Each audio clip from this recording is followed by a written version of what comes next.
Speaker of the National Assembly.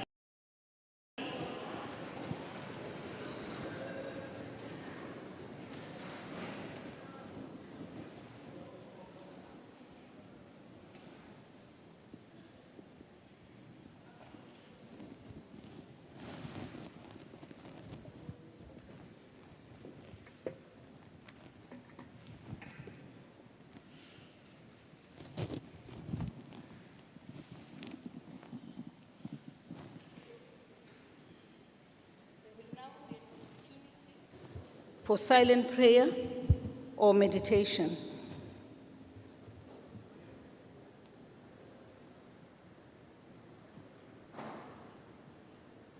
Please be seated.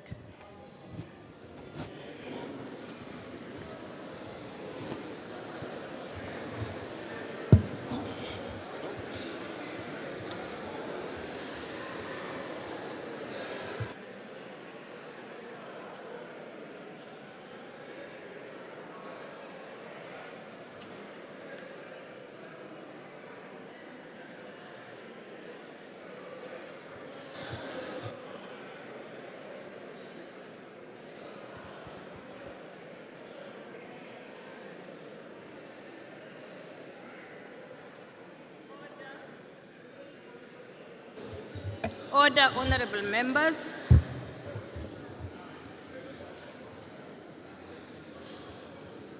Honorable members,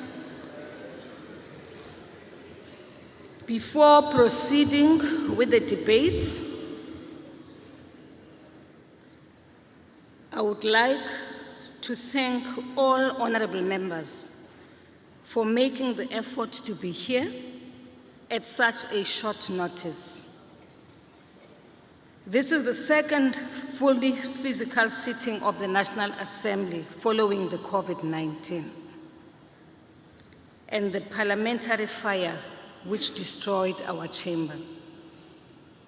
The Secretary will now read the order of the day.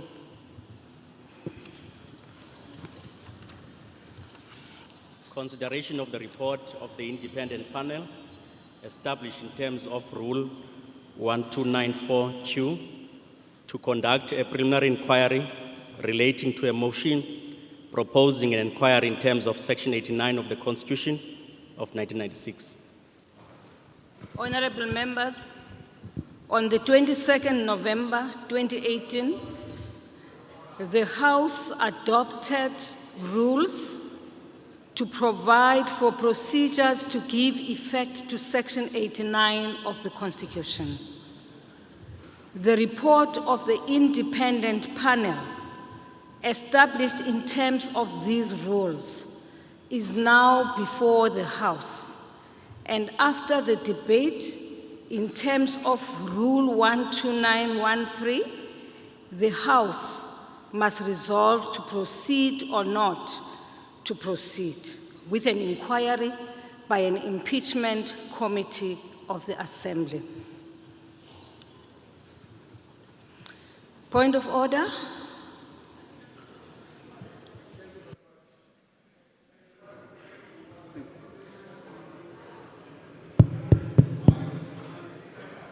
No, thank you very much, Speaker. I'm raising on a point of order to say that despite our repeated requests as different political parties that today's voting on the Section 89 panel report that it must be conducted through a secret ballot, you opportunistically yesterday responded to us, never gave us a chance to could even subject that to review, because it is objectively and conclusively reactionary and suppressive of the democratic process and rights of members of parliament to want to say that they must vote on an open ballot on a very sensitive issue when they've got threats from their own political parties.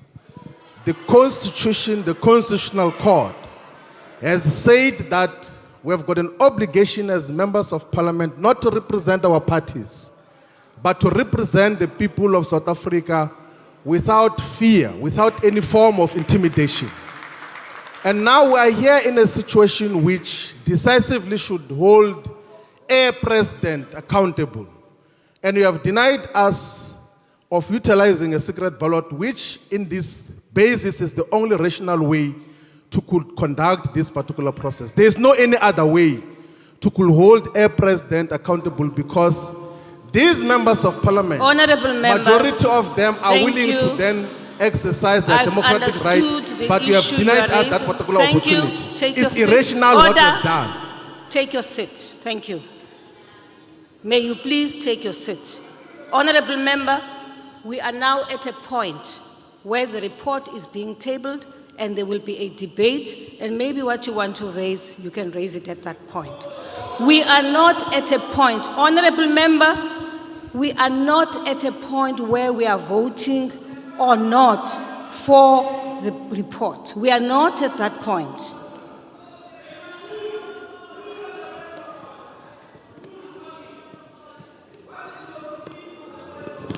All right, okay, sorry.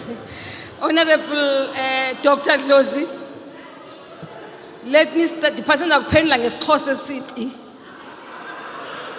and I had to hold back. We haven't seen you in Parliament, and the first time we see you, you are heckling. Yes, Honorable Zakute. Thank you very much, Honorable Speaker. Honorable Speaker, I just want to remind all of us sitting here, especially the chief whips of all political parties. We had a special NAPC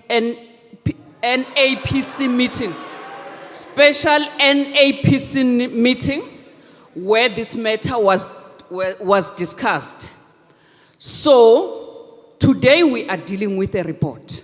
According to the rules, the report needs only 134 members plus one to approve it. So we agreed in that special NAPC meeting that the method of voting that we are going to use today. So we cannot have people with afterthoughts come and try to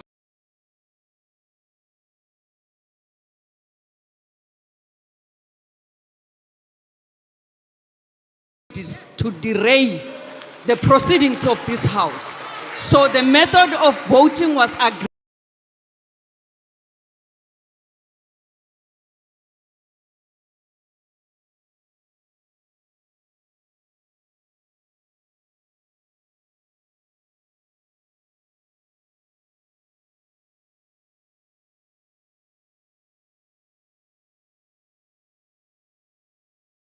Of this House.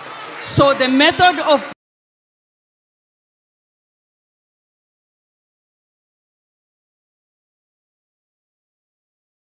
voting was agreed. Do that. We have a long day, actually. Don't do that. Honorable Malema. Thank you, Speaker. I would like you to call Honorable Doris to order, because you know, sitting there, that you cannot cite a rule she was standing on. She was not standing under any rule. And don't do that when you are presiding over Parliament. So what she said, she was out of order, and please rule her members, out of please, order, please. I can hardly hear, please. Honorable member. Okay, honorable members, I see you at the hand, but I will not allow you to speak at the back. I won't allow you for now to speak.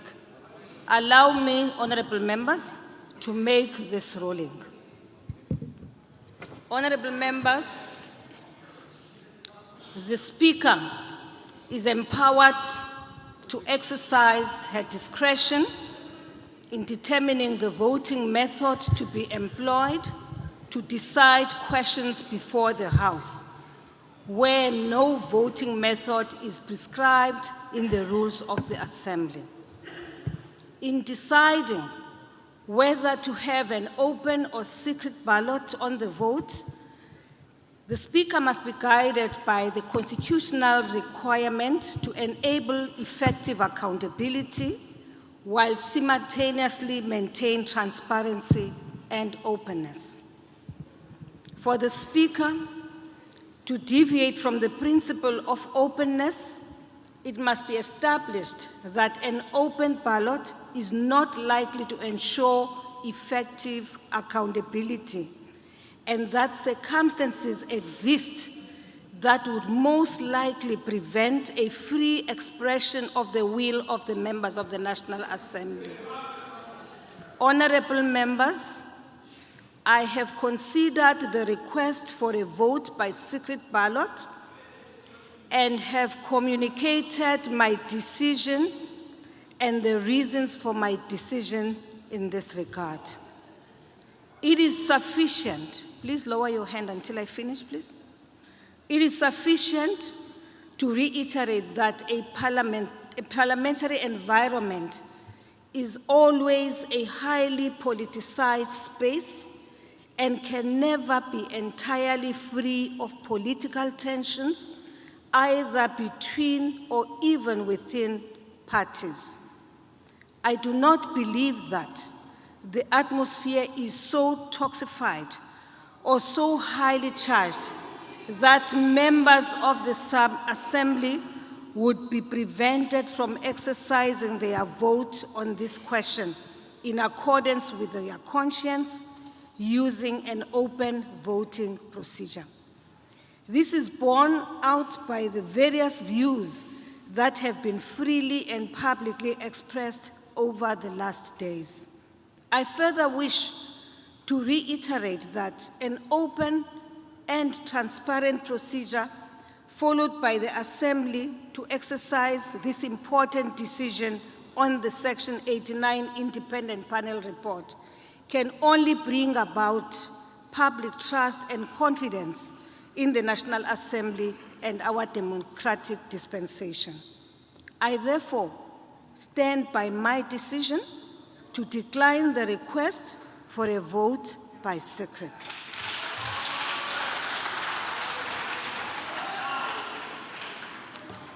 Honorable members, order. Yes, Honorable Shivambu.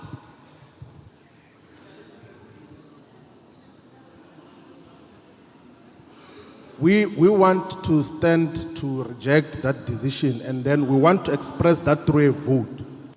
That can we be allowed to vote on whether we can use secret ballot or not. So we are proposing a family that before we proceed with this process, we should be allowed to vote on your decision now. It's a point of order, Honorable Shivambu. It's an issue that we have to then deal with in the particular fashion. Please. There's a point of order. Honorable member, yes, you have the floor. We are proposing division of the House on that question. Please take your seat. I've noted you made your point. And the division must be secret as well. No, please take your seat, Honorable member. Honorable member, please.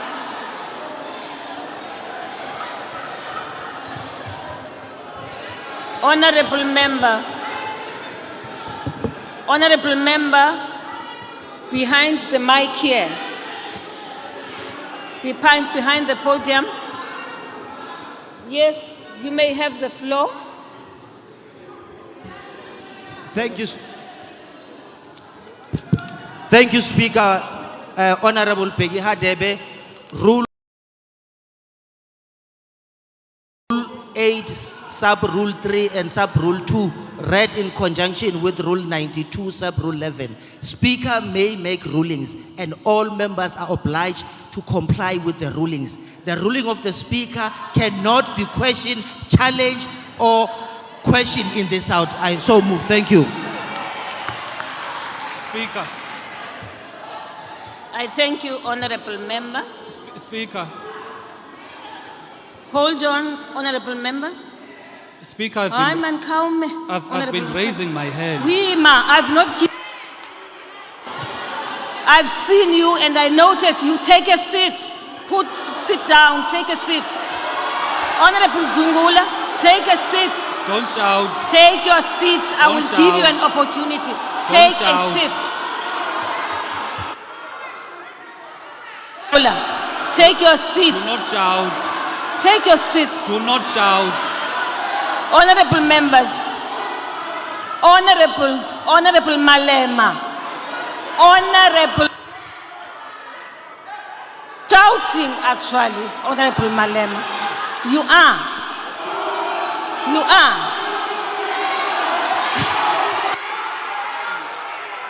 You know what? I am not going to allow you to disrupt this session. I will not. You can rest assured. Honorable Zungula, you'll recall that earlier on I did say that I noted your hand. You may now take the floor. Thank you. Speaker, Honorable Malema, please provide leadership. You shouted first. Salapansi, Tula. Take the floor, Honorable Zungula. Speaker, I think the first thing you must not do, Speaker, do not note me, and then you note other people, and then after you come back to me, and you shout. That is the first thing. The second thing, Speaker, is that the powers of Speaker do not belong to you personally. You must not use your personal views on how a decision is taken in Parliament, because the powers that you have belong to the people of our country. The Constitutional Court ruled that under such circumstances, there are threats, Speaker, that members of the ruling party have been given by their chairperson, that should they vote differently towards the party instruction, they are going to be expelled. Order, honorable members, I can hardly hear. Honorable members, please allow me, I have to hear, I can't hear. Yes, Honorable Sungula. So there are existing threats, Speaker. The chairperson, who is the minister, is here, can confirm that he has threatened members of Parliament. If they vote differently from what they've decided as a party, they are going to be expelled. How can you say that is not reason enough to grant a secret ballot? We've got Honorable Nyonso, who also received a death threat. He's gone to the police station to open a case. Why don't you think that is reason enough to grant a secret ballot? Thank you, honorable member. Honorable Mr. Klaso, there's something wrong with the system. There is something wrong with the system. I can hardly hear from here. Thank you. Honorable members,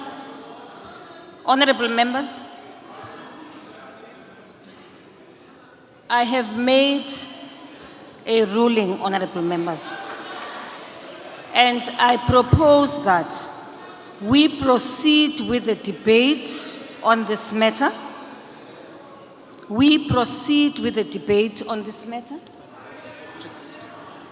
And allow for parties to express their views on the matter. And once done, you then make the remarks which you had already uttered, Honorable Shivam. The point is, all parties who had written to the Speaker has since responded to all of the matters which you raised and referred parties to a decision of the National Programming Committee, which we had, where parties proposed on their own. It was actually proposed by the Chief Whip of the majority opposition party, that we should go the route of a roll call. And they were supported by the Chief Whip of the EFF and other honorable members. And what I have since done as Speaker, honorable members, please allow me to finish, because I am recapping the events of the past few days. And since then, the decision of the Speaker stood. Subsequently, I received letters from various parties who were part of that National Programming Committee, which took a decision on how this vote will be conducted. And therefore, honorable members, you must have noted that in those letters, I did remind you about the decisions which we took.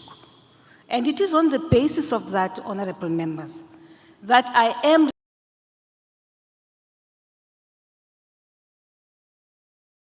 requesting that we proceed with the debate on this matter. The report is before you. You have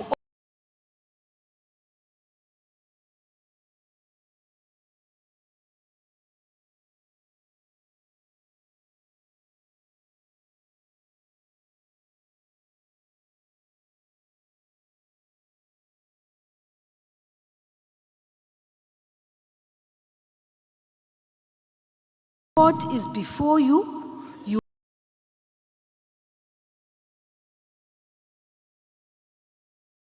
is before you. You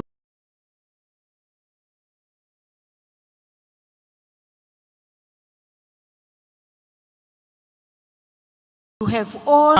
And now, we understand the threat by this minister who swallowed the cameras of Busasa, who's threatening his own members. On top of the swallow of Busasa cameras, there is another threat where members of parliament have received death threats from the underworld which these people are working with, that if we vote in the opposite, we are going to be killed. That development, when you wrote the letter rejecting a secret ballot, was not there. And it is on the basis of that we are rising here now, that you may want to reconsider your decision because there are these developments which were not there when you wrote your letter, Speaker. Thank you, Honorable Malema. Honorable members, order. Order.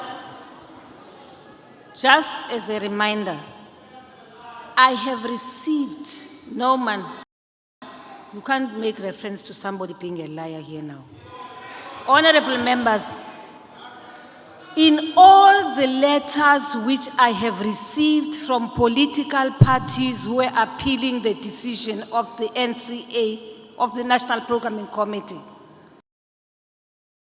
none of this information was contained in that report. Yes, correct. Now I am saying, honorable members, thank you.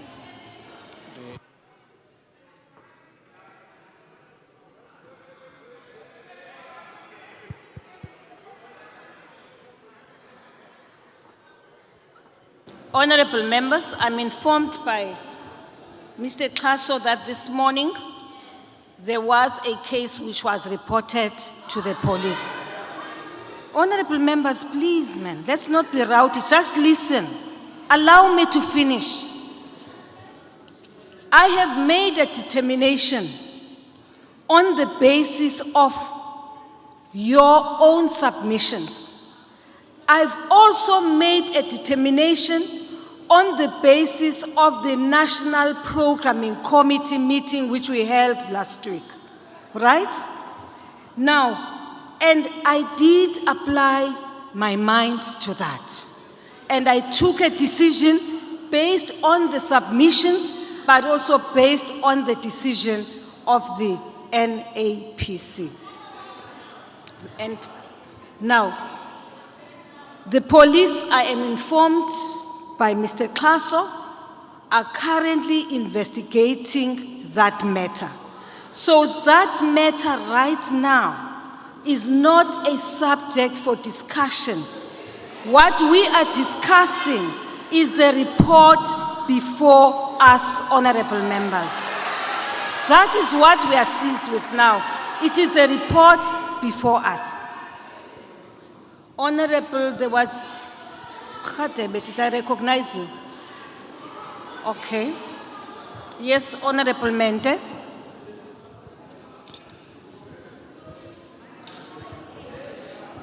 Speaker, when we wrote to you, this development was not there. And you are correct, you responded to us on the basis of the facts we put before you. Immediately after we have received your response, there was this development. Now, we are going to suggest that let's take 5 minutes, go and apply your mind, and come back with a new ruling. people are going to die and you are going to have blood in your hands. Because when they vote against what the Minister of Minerals threatened about, they are going to be killed. And their blood is going to be in your hands. Honorable members, order. Order, Honorable Nhlangwini, please. Honorable members, you have made reference to a statement made by the Honorable Minister of Minerals. I do not want to talk to a matter which has nothing to do with me. However, honorable members, I do not recall that in the statement there was a death threat to anyone. Can we correct that? Can we correct that? There was no death threat directed at any one of you and us by the chairperson. There may have been other things which he said, but I do not recall reading or hearing that the chairperson has threatened people with death. I do not recall that. That man you were referring to. Honorable Zungula.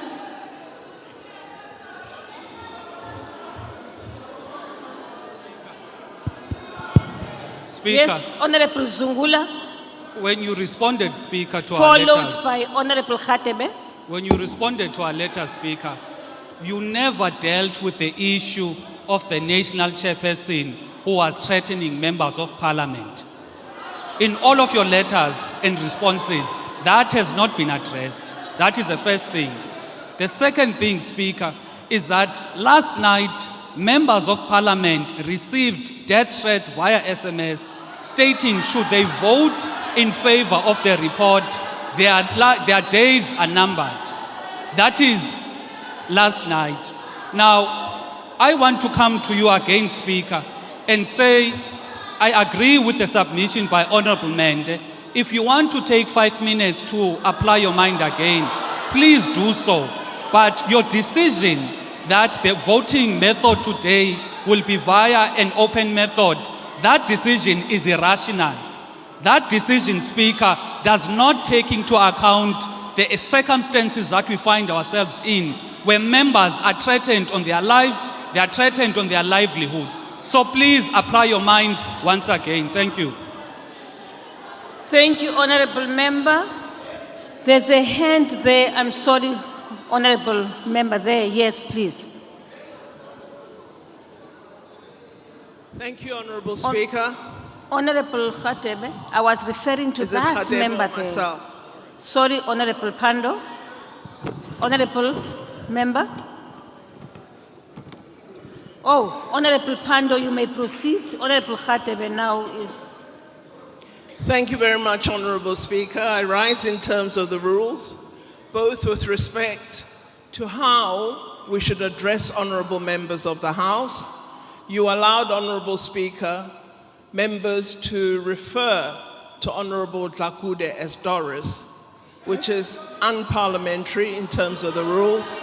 Secondly, you have allowed that aspersions should be cast or can be cast against the Minister of Minerals and Energy. As far as I'm aware, there is no chairperson of the ANC in this House. There is Honorable Mandashe, who's an elected member of Parliament.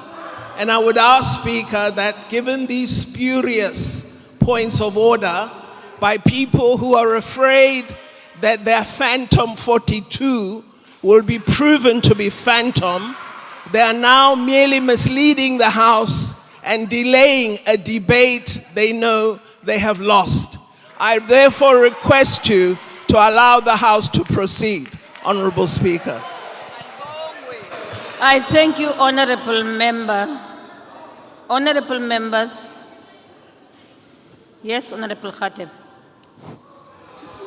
Thank you, Honorable Speaker. I'm also rising on the point of order of Rule 85. there were aspersions which were cast on the minister of this house, Honorable Mantashe.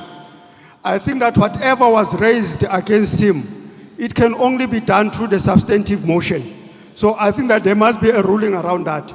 Number 2, Chair, Honorable Zungula is Honorable Zungula is not a shop steward of the ANC. He cannot come and tell us how we run our organization. ANC has got its own system of dealing with these things. So a leader of a 2-member party cannot tell a gigantic organization like the ANC how it should run its affairs. So we must get off, we must deal with this report. Thank you, Chair. Thank you, Honorable Member. Honorable members, a matter has been raised here by Honorable Pando, and I must say that I missed that. I did not hear. Maybe it was at a time when there was a problem with the system, and I will therefore study the Hansard. And once I have studied the Hansard, I will rule on the matter. Honorable members, hold on, Honorable Member. I had noted a member right at the back. I'm sorry, Honorable Member, that I'm sorry, I don't remember your name. Sit down, Honorable Kyangi. You did not have your hand up. Honorable Member.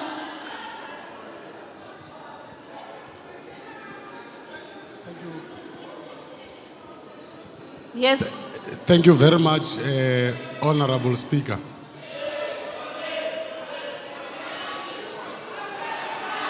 I rise in terms of Rule 92. Honorable members, please order. Can you call me away? Come. I rise in terms of Rule 92, subsection 3, that when a member rises to address this House, must mention the point in terms of the rules of the National Assembly upon which he rises. Now, there is a request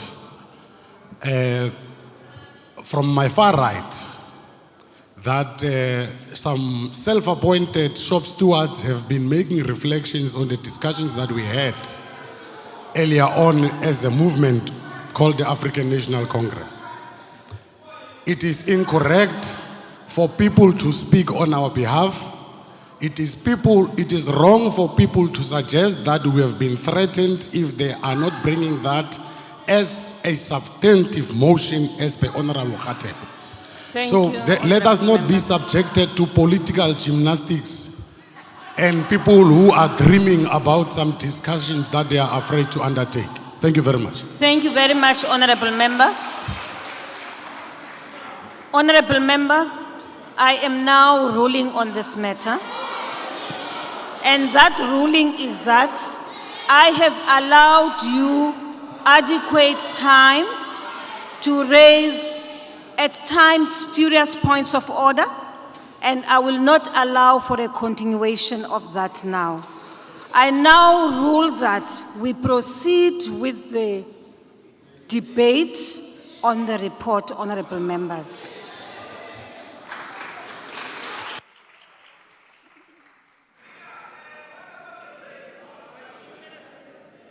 Honorable members,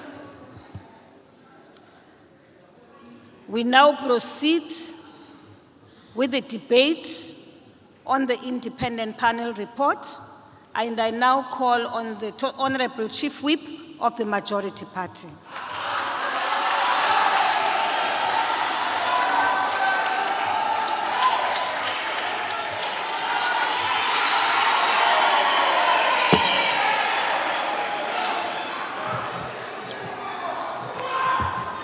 Somlomo obekekileyo. Somlomo obekekileyo. Usekela Mongameli. Amalungi onke ombutho akhoyo apha namalungu eParlamente. Namhlanje amahlo esizwe athentsho kule ngxoxo mpikiswano ngomba obaluleke kakhulu kwimbali yendlu yowiso noqingqo mthetho. Nakwisizwe soMzantsi Afrika ngokubanzi siphawula ngengxelo yophando olwenziwe ligqiza elizimeleyo leenkcuba buchopho zomthetho malunga nebholo lokubiwa kwemali kwifama kamongameli umnumzana uCyril Matamela Ramaphosa. Kokokuqala ezimbalini zalendlu ukuba sixoxa ngokususa umongameli esihlalweni sakhe phantsi kwemigaqo yalendlu esekezelwe kwisolotya 89 ke ngoko esikwenzayo namhlanje kuya kuma njengomzekelo kwiziphakamiso ezizayo ezinokuba lolu hlobo. Kakade ke elinyathelo lale mibutho iphikisayo libangela ukuba sibe kule ndawo alikho msulwa liqhinga loqhimgqosho abasoloko bezungula ichele. Iqela eliqulunqe esi sicelo somlomo lasekwa ngabo bangqondo bugqwirha ukuze liphakamise kule palamente izindululo zokungamthembi umongameli kwaye licele ukuba umongameli ehle esikhundleni. Kudala ke bezama amatyeli ngamatyeli ukuzisa isiphakamiso sokungamthembi umongameli bekhokhelwa ngumbutho wamalungu amabini. Umhlekazi obekekileyo uzungula oko ezungula ichele wangena wazungula ichele kusuka ngo2019 ngo2022 oko wazungula ichele. Singumbutho weANC sithe sahlala phansi sanika ingqalelo kumgaqo siseko siye sandula ke ukufunda imigaqo yalendlu yowisomthetho. Lengxelo ayibopheleli kwinkqubo yomgaqo. Somlomo obelekileyo nantoni na esiyenzayo kule ndlu kufuneka ibe semthethweni kuba sithi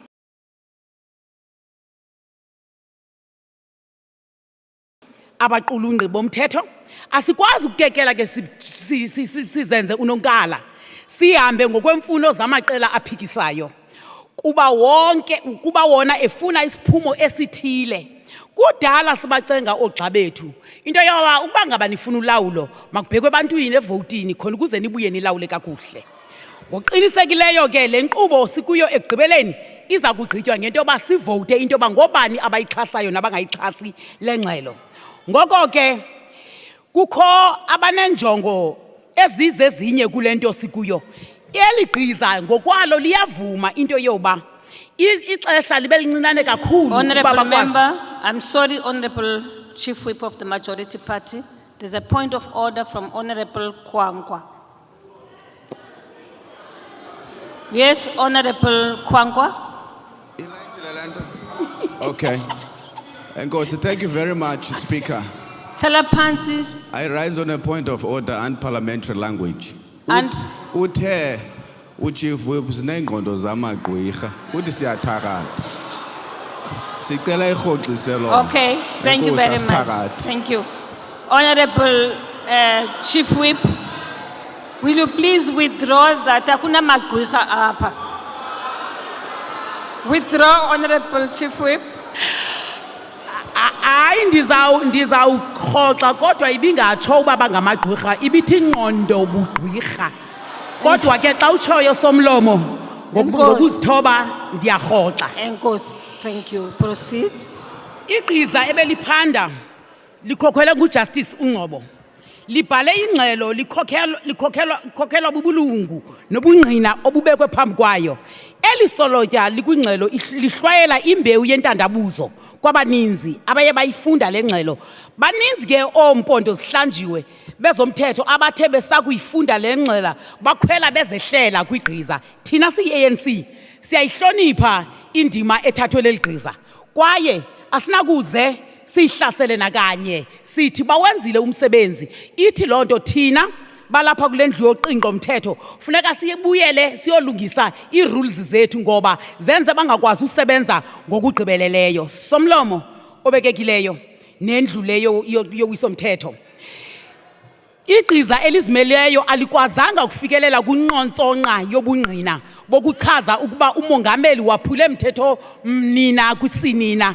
Lithi igqiza libotshwe izandla ngusection 129 kodwa amaqela aphikisayo athi masiqhubeke thoba umoya sisi siyokuzingela ubungqina ngethemba lokuba bungavela ngenye imini.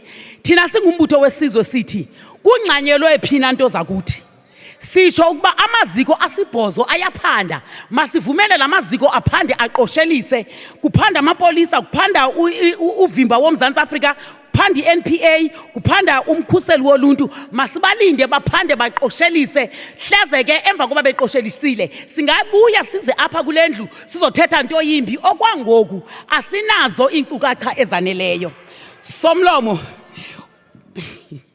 sithathela ingqalelo inyathelo likamongameli lokusa ingxelo kwigqiza kwinkundla yomgaqo siseko kodwa asibanjwanga yilonto into basingaxoxi sithi ingxelo ayigqibelelekanga umbutho wesizwe yeAfrican National Congress ayisekeli ayixhasi lengxelo de kubekho ubungqina obubambekayo bokuba kutheni kufuneka siyivotele nokuba ingabuya kulonyaka ozayo noba ingabuya ngomso ubangaba iza inento ebambekayo sizawuxoxa lonto ikhona okwangoku ayinasihlahla lengxelo ikhoyo masivumele kuqhutywe iba ngumnqa ke into yoba bonke abantu bafuna ukuthethela iANC namalungu wayo abajoyinanga eminye imibutho bajoyine iANC mayinikwe indawo yayo ixoxe ngamalungu wayo isebenze njengokuba nawena amalungu avota ngolhlobo nifuna ngawo yekani ukufuna i-secret vote nizifunele iANC ulawulo aluthathwa lutsalwe ngomsila alungenwa ngosango lakwasemva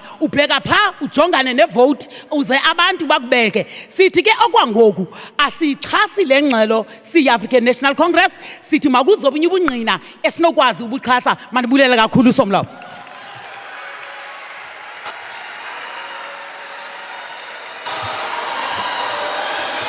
I thank you, honorable members.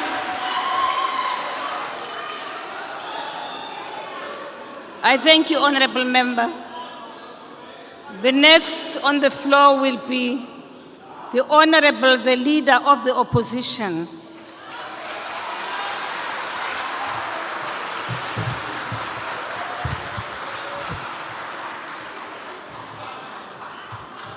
Thank you, Madam Speaker. 11 days ago, Mr. President, you were ready to quit. Your mind was made up, the speech was written, and you had resigned yourself to resign. And this wasn't some noble sacrifice to your country. No, you were going to resign from office because the alternative was unthinkable to you and potentially fatal to your party. The alternative would mean answering questions before a committee of Parliament about the large stockpile of money that you had hidden away in your farmhouse. Money that you claim was nothing other than a Christmas Day buffalo shopping, combined with some lax admin and poor bookkeeping.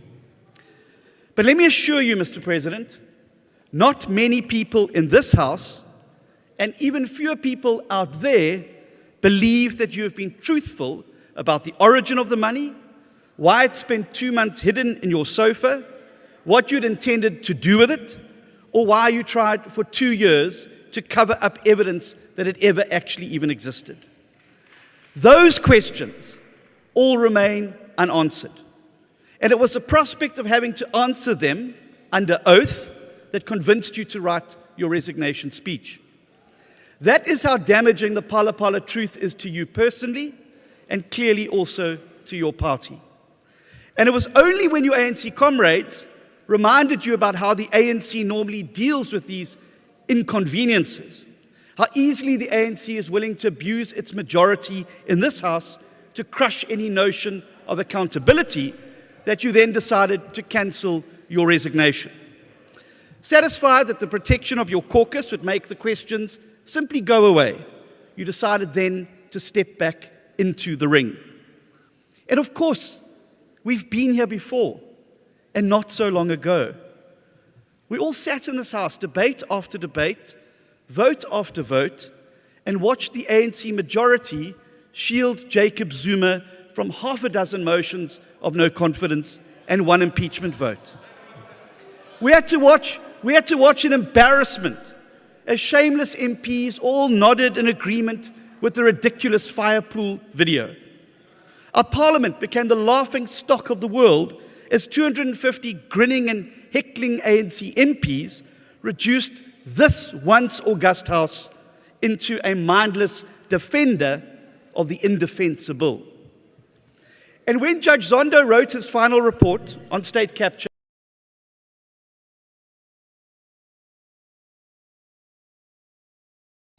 never again, and his handlers, never again would Parliament would be declawed and disempowered as it was in those dark days. Not under this president who rode into town majestically on the promise of a new dawn and pledged to do things differently. And yet, here we are again. Then it was in Kandla, now it's Phala Phala. Then it was fire pools and cattle kraals, now it's couches stuffed with dollars. Then it was President Jacob Zuma, now it's President Cyril Ramaphosa.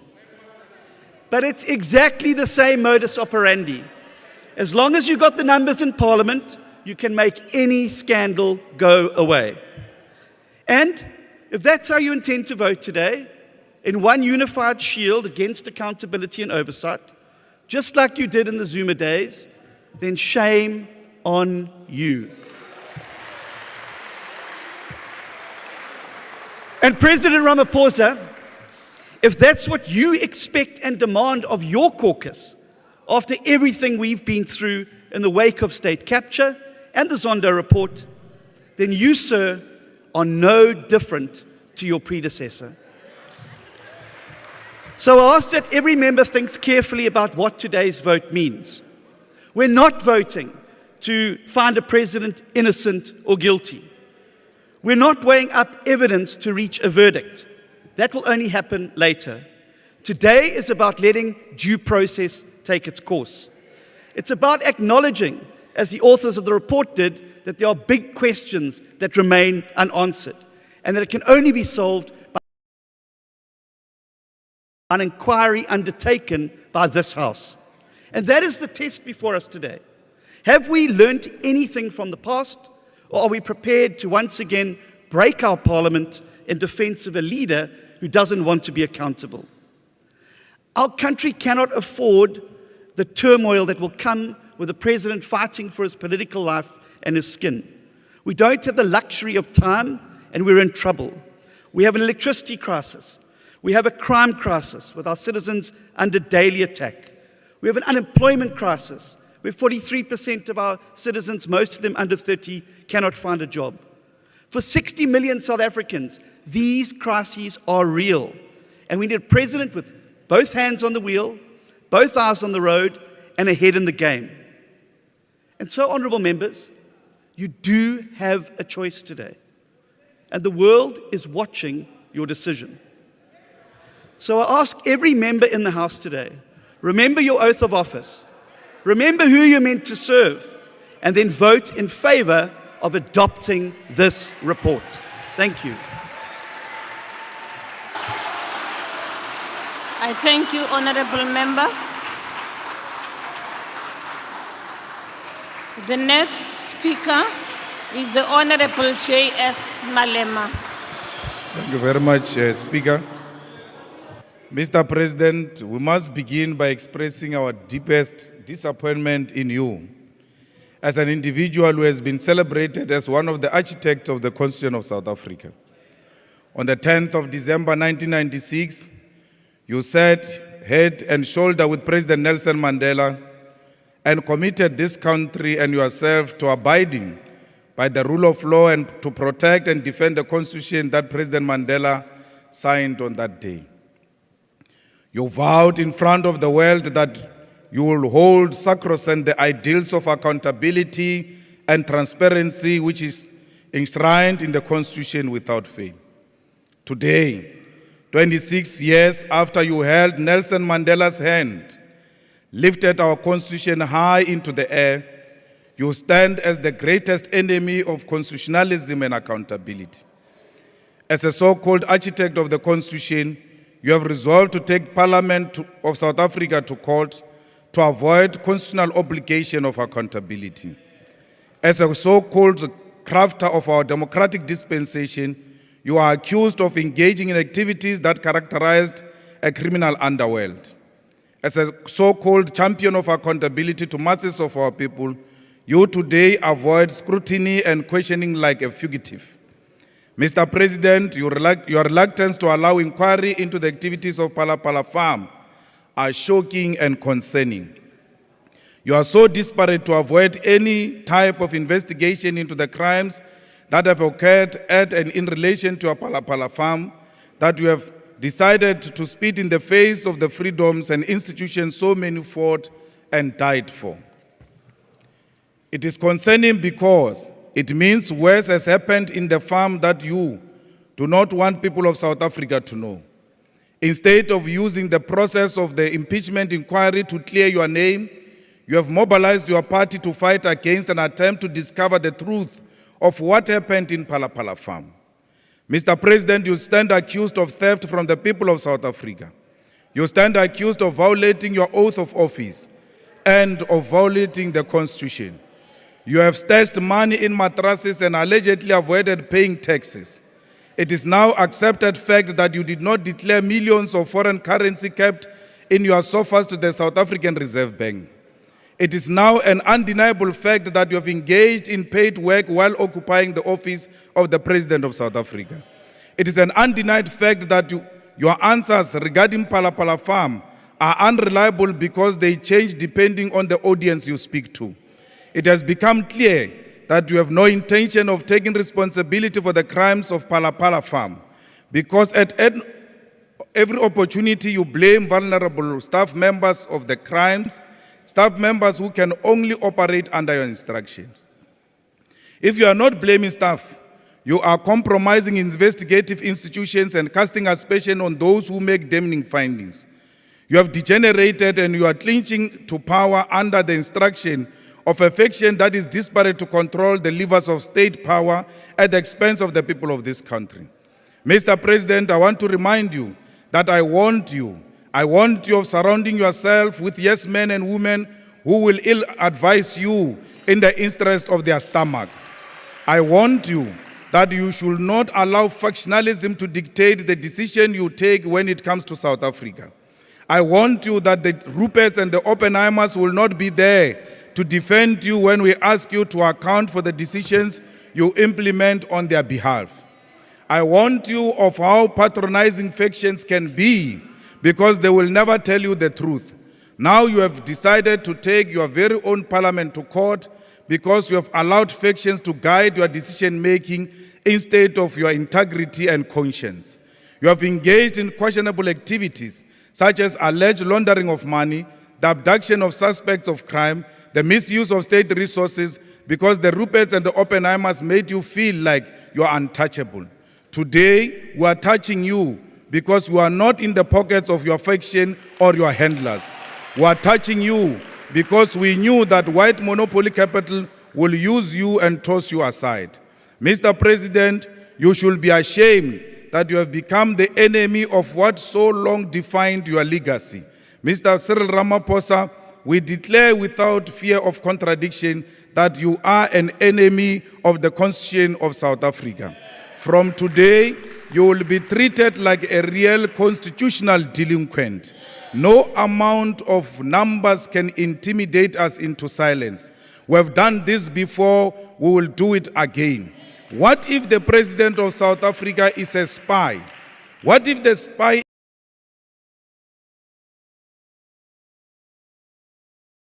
is paid in foreign currencies? Why are the members of the ruling party not concerned to want to find the truth if their president is not in the pockets of foreign agents? What have you become so much that you are scared to hold one individual accountable in defense of our Constitution? As we sit here today, you have an opportunity to choose an individual over the Constitution of South Africa, to choose thuggerism over accountability. But all of you must know that history will judge you harshly. It is this man who held the hand of Nelson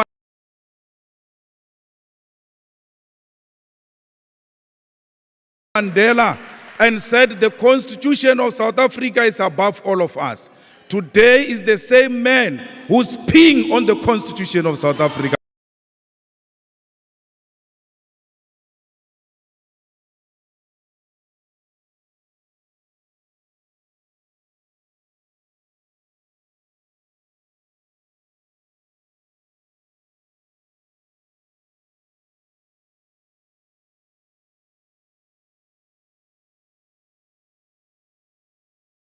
man who's peeing on the Constitution of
disappointment washed over our country 2 weeks ago as the report of Section 89 panel found that the President indeed has a case to answer. The IFP has considered the report of the independent panel and we believe that it could not have come to any other conclusion based on the information before it. We therefore support the recommendations of the report as the IFP. We wish to thank our former Chief Justice Sandile Ngcobo and the panel he led for performing a very difficult task objectively and giving due care for our country. This panel was established through the Parliament to determine where there was prima facie evidence that the President indeed has a case to answer. Thus, Parliament should set in motion the process of an impeachment committee. Regardless of whatever this right course of action will be defeated by the President's party, regardless of the outcome of the next process, something has broken that cannot be fixed. That cannot be fixed. South Africa cannot trust the President anymore. Worse to this is that this trust was not only to the President, but to the present promise of a new dawn, promising honest leadership. Now we're left asking, is there any among them that is beyond reproach? The temptation is to say, bear the devil you know than the devil you don't. Because for us, President Cyril Ramaphosa was the only hope we had in the ANC. He stood against the factions that fought to impose radical economic transformation at any cost, and in fact, at the cost of our ailing economy. If the President is not exonerated, we fear what will come next. Looking at the possible outcome, it is clear that we should expect the worst. The IFP has deep concern for our country. It is patently clear that there are no longer leaders in the ANC whom we can trust. For what was once a glorious liberation movement has become a morass of moral corruption. I know the pain the IFP founder has, who once served this greatest liberation movement until it abandoned its founding principle. It has placed its cause on a path of a terrible destination, and tragically, Speaker, that destination has been reached. Whatever becomes of the latest stain in the ruling party, we, the people of this country, have been betrayed. The IFP support the report. Thank you. I thank you, Honourable Member. Thank you. I now invite the Honourable Dr. P.J. Groenewald.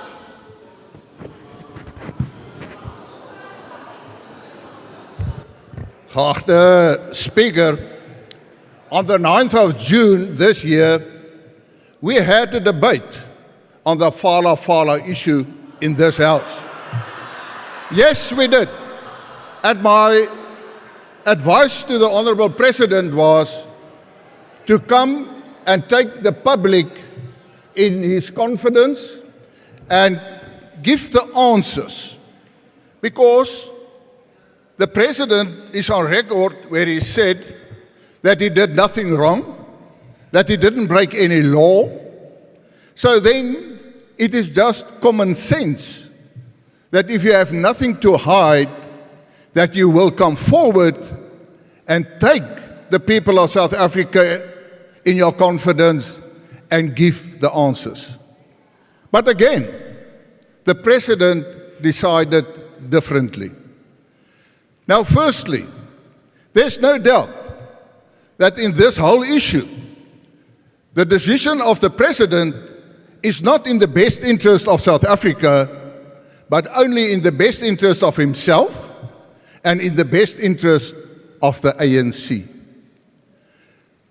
In terms of Section 83 of the Constitution, it says quite clearly that the President must uphold, defend, and respect the Constitution of South Africa.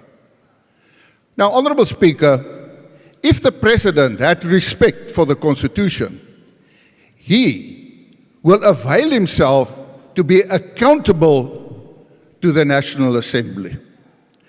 If we go and see what the Zondo Commission found, it was clearly stated that the President himself didn't take enough steps to ensure accountability. The former Speaker apologized to the people of South Africa, saying that they failed to hold the executive accountable. Now, Chairperson, if the President respects the Constitution, he will come forward and then answer to this House to ensure accountability. And why do I say it's common sense? Yes, you can go to all the courts, you can go to the Constitutional Court, but it is a fact that the President himself said that there was foreign money at his farm. Whether it's $580,000, whether it's $1 million, whether it's 100,000 is irrelevant. The fact is that he admitted an amount in foreign currency. Now, Honourable Chair, or Speaker, it's common sense to ask them, well, did you comply to the regulations to declare it? It is common sense to ask, if you want to say it's a company, did you pay VAT, for instance? It is common sense to ask, why did you wait so long? It is common sense to say, well, why did you stuck them in furniture? Those are common sense. And Honourable Chair, what the people of South Africa wants is answers to those common sense questions. En die feit dat die agbare president dit nie doen nie, skop hy eintlik die mense van Suid-Afrika in die tande en sê, ek is die president, ek is nie verantwoordbaar aan julle nie, en buitendien is die ANC se belang baie, baie belangriker as die belang van Suid-Afrika. Ons sal wel hierdie verslag aanvaar. Dankie. I thank you, Honourable Member. I now invite the Honourable Reverend Mishwe.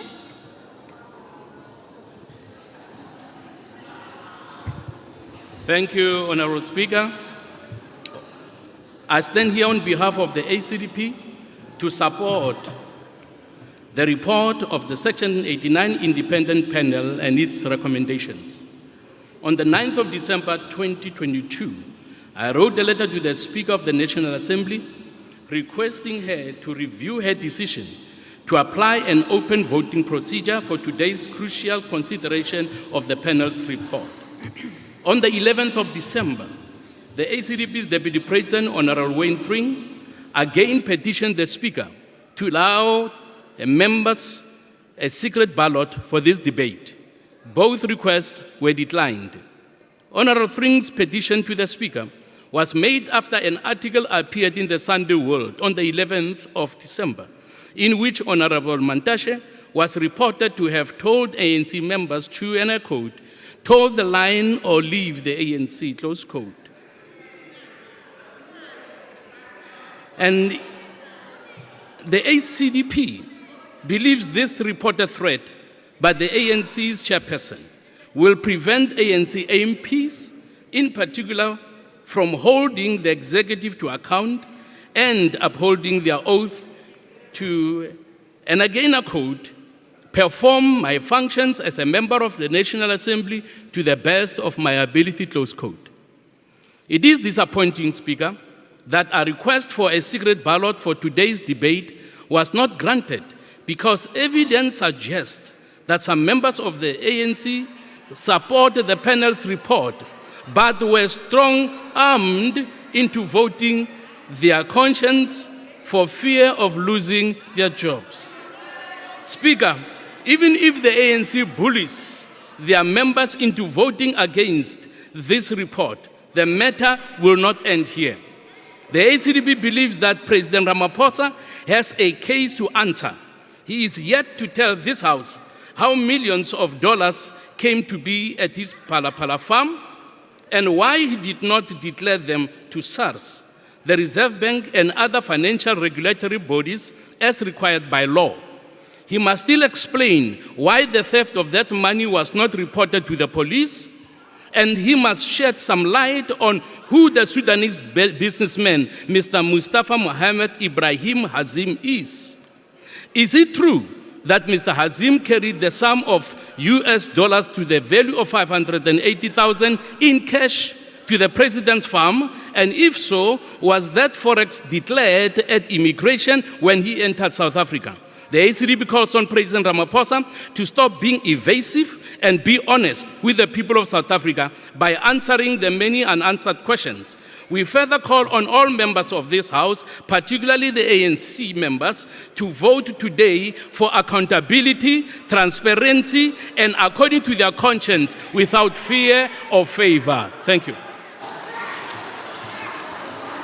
I thank you, Honorable Member. I now invite Honorable Olomisa. Honorable ANC Speaker, Deputy President and members. Honorable General. Okay. Tata Mama. Okay, I'm not an ANC speaker. Are you a member of ANC? I am a member, yes, you're right. All right. But I am not a speaker of the ANC. I am your speaker, by the way.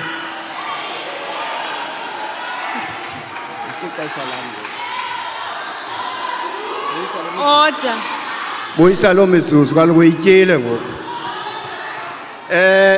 The United Democratic Movement supports the Section 89 parliamentary inquiry.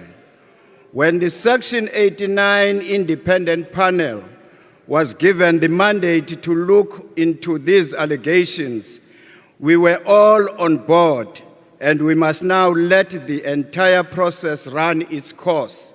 We make this point mindful of the fact that the panel, by its nature, did not have the capacity to call for witnesses.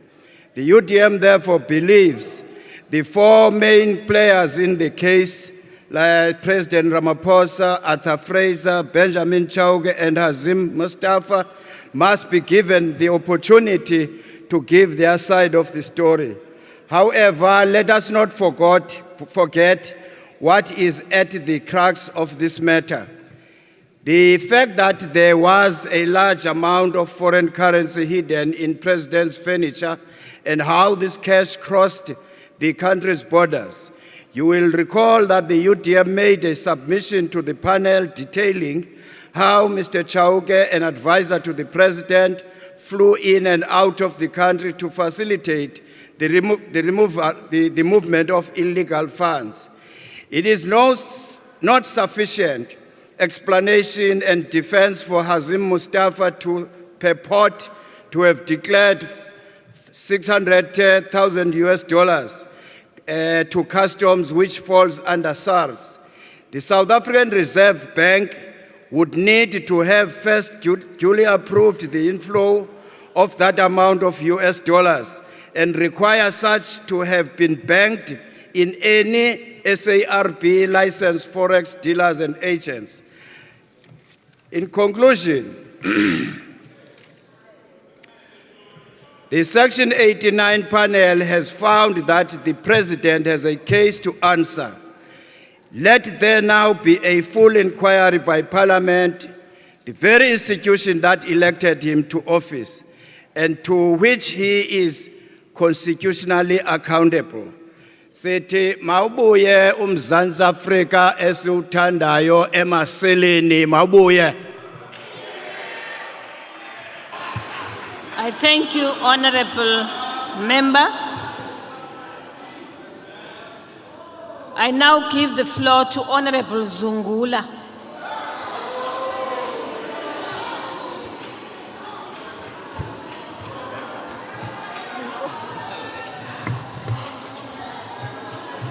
Mandibulele Speaker. I thought uzonikeza ixesha elininzi kodwa masiqhube. Speaker, this is a watershed moment in our Parliament. Parliament today will either affirm that no one is above the law or some people are above the law. It would be a travesty of justice if Parliament takes a resolution that the President should not be given an opportunity to clear his name with such serious allegations hanging over his head. It is only Parliament that is empowered to investigate the constitutional breaches and acts of misconduct of the President. The Parliament cannot be told to wait for the investigations of the Hawks, NPA, Reserve Bank and SARS. The heads of these institutions are all appointed by the President. It is only Parliament that is not at the mercy of the President, as our stay here is dependent on the people who elected us to hold the executive accountable. The independent panel report merely states there may be violations to the Constitution.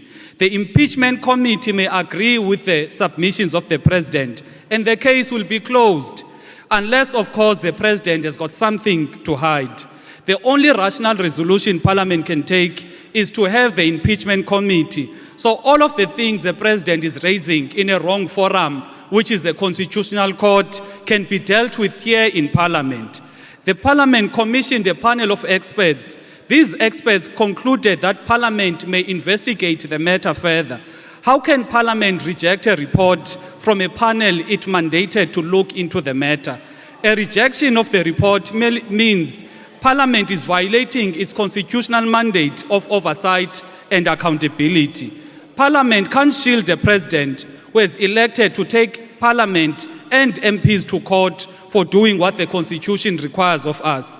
The President is attempting to escape accountability by prematurely taking a non-binding report to court.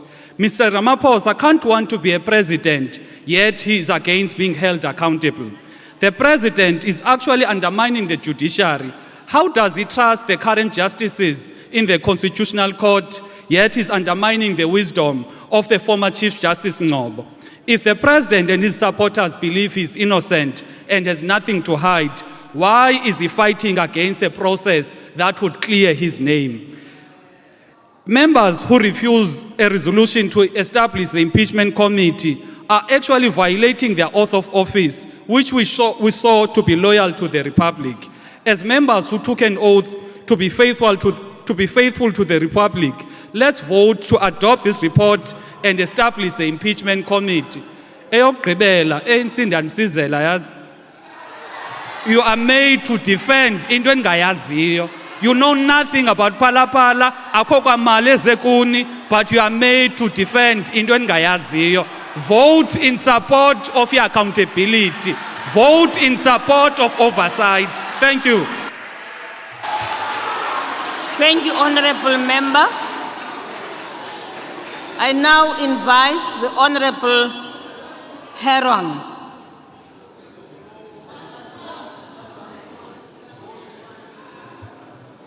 Thank you, Madam Speaker.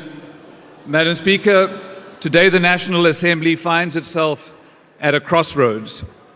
It's an opportunity to break away from the culture of impunity that has eroded this House over recent decades and show that Parliament can indeed perform its job in holding the executive to account. Or it could fall again into its old habits. If Parliament were today to bring an abrupt end to this impeachment process, it would fly in the face of everything that this administration has preached of renewal and constitutionalism. South Africa needs leaders who are morally, ethically, and legally unimpeachable. No person is above the law, and the rules adopted to give effect to Section 89 of the Constitution must take their course. That being said, good respects the right of the President to take the independent panel's report on review. Indeed, we share the President's reservations that there are various potential legal irregularities in the panel's work and the report it has produced. To impeach a sitting president, is an extraordinary constitutional act with significant social, political, and economic consequences. It requires a flawless legal process, unswayed by populism, opportunism, or party factional interests. It would be unfair and unreasonable to haul a sitting president before an impeachment committee while these legal questions remain unanswered. And this constitutional process would benefit from clear precedents set by the Constitutional Court on the legal questions raised. The situation is therefore a complex one, but the solution, Madam Speaker, is simple. Parliament should today resolve, in principle, that the Section 89 process must proceed, but the commencement of the impeachment committee should be deferred pending the outcome of the President's review. If the President's review fails, the impeachment committee process must proceed. If his review is upheld, the need for an impeachment committee falls away. Based on the report that we have in front of us today, it would be wholly irrational of the National Assembly to vote to kill off the impeachment process until such time as it has been set aside by a competent court. Equally, it would be irrational of Parliament to proceed to stage 2 of the Section 89 process before finality is reached on the outcomes in stage 1. Good will today move for a resolution that achieves this sensible balance. Two binary options are neither sensible, practical, nor potentially are lawful. Thank you. I thank you, Honourable Member. Honourable Imam, Honourable Sheikh Imam. Thank you, Honourable Speaker. Honourable Speaker, what we have is the panel report. And I think what is not in question is that the President has a case to answer. Now, I don't think we can actually doubt that. However, we at the same time cannot overlook the fact that there's an application before the Court to review the findings of this particular panel. Now, I think one of the things we are forgetting here, and I want to say particularly to the ANC, whatever happens in your party affects the entire country. The hate that exists in your party is impacting negatively on the entire 60 million people in this country. You are not only destroying yourself, but you are destroying this entire nation. Yes, it's true that many people want the President out, and for different reasons too. There's no doubt about it. Some for their own selfish reasons, others for his position, others for avoiding prison or orange overalls. But the fact of the matter is this, that what we have before us is a report, and that report must be adopted here today. What we will not agree with, however, I want to reiterate, is the impeachment process until that review application is finalized before a court of law. You cannot accept a report, adopt a report and implement its findings, At the same time, in this case, the president is questioning the findings in that report. Now, let us also say this. We repeatedly say everybody is equal before the law. So let us also treat the president equally. It's his constitutional right to take the matter on review, whether we like it or not. And I know it's not going to satisfy all of us. But unfortunately, according to the Constitution, that is the right and prerogative of the president in this particular case to take this on review. And that is what he is doing. What we believe is happening today, this could have been delayed pending the outcome of that review. All that is happening today, we are wasting millions of rands, and that is where it's eventually going to go to. If we adopt this report and insist we want to implement the findings, all that is going to happen, the president will go to court and interdict this proceedings, and it will come to a standstill. So while we will support the adoption of this report, we don't believe that this process should continue until the review application is finalized before a court of law. I thank you. Thank you, Honorable Sheikh. The Honorable, the Minister of Justice and Correctional Services. Thank you very much, Honorable Speaker. We are here to debate the contents of the report and not to character assassinate the individuals who compiled the report. We will differ with them with respect. The President has exercised his rights to take the report on review. The opposition parties that are criticizing him for going to court, they go to court daily in this parliament on parliamentary matters. The President, like any South African, has a right to exercise his rights. The opposition, they must also respect that right. Accountability in this House means that we must be able to debate the report. And this is the founding of the Nkandla matter, the economic freedom fighters versus the President of the Republic. It did not say that we must not scrutinize the report. The report says that we must debate, we must engage, and decide whether we are adopting or we are rejecting the report. And that is what we are doing here as Parliament. We are holding the President accountable through this debate. It is not true that by rejecting the report, we are not holding the President accountable. The debate itself is that process of accountability. And that's the reason it was envisaged in terms of the rules that we will either reject or adopt. Even the judgment in Nkandla said that the Parliament will then debate, consider, deliberate, reject, or accept the report. That is what we are going to do. As the ANC, we do not agree with the adoption of the report for the following reasons that I'm going to state. If my colleagues on the left can be patient, I will come with them very slowly.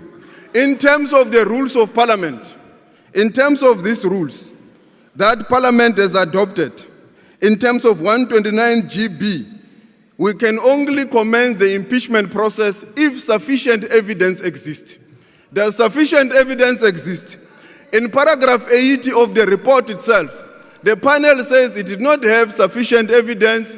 There are various institutions that are still to conclude investigations, including Honorable Zungula, the Office of the Public Protector, mandated by the Executive Members Ethics Act to be the only institution to deal with members of the executive issues of their own personal remuneration. The Public Protector and these other 8 institutions have not finalized their investigation. This panel could have said we're going to wait for these findings. If they felt that they don't have the power, they don't have the time, like Zondo did, they could have requested Parliament to extend like they did once. Zondo requested many times until we got tired, but we still respected his because he wanted to produce a quality report. This panel could have also done the same. They did once to the Speaker and they were granted. If they still needed further information, we could not be sitting here doubting the process of the panel, its content and its outcomes. And there is one clear demonstrable example in the panel's report. They cite a Media 24 report, News 24 report of the 6th of September, because they were given by Honorable Zungula and members of parliament, which was not responded to. And they say this Mr. Hazin does not exist and it's not clear how the money came into the country. On the 8th of September, News 24 published a report confirming the existence of the same person. But the panel says because of the rules, they had to ignore what is in the public domain. The report of the panel still says they doubt if this person exists. But on the 8th of September, before the report was released, News 24 confirmed this person exists. They confirmed that there was this process that was undertaken. And very recently, Sky News, just by the scratching of the surface, confirmed the existence of this person. How do we then adopt this report that did not conclude to get sufficient evidence to start the process to impeach a sitting president? The panel's report has set the bar too low to impeach a sitting president. They compare their report and the process that they undertook with the report of the public protector. They say in the public protector, in their own words, the panel, they say that in the public protector's report, they contrast the work that was done in paragraph 72. They say with the public protector, they were required to get what is prima facie evidence.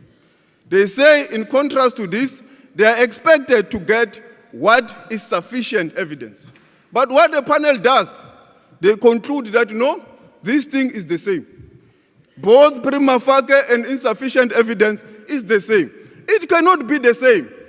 Sufficient evidence, it's a higher standard than prima facie.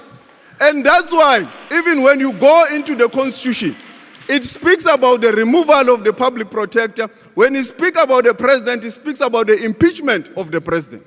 The standard is higher on sufficient evidence. The evidence must be there, it must be concrete. There must be no doubt that this evidence is here and is sufficient to commence this process of the impeachment process. We do not have that sufficient evidence. We do not have grounds to proceed with this debate, with the process to impeach a sitting president. Therefore, my friends from the opposition, I've got very good bad news for you.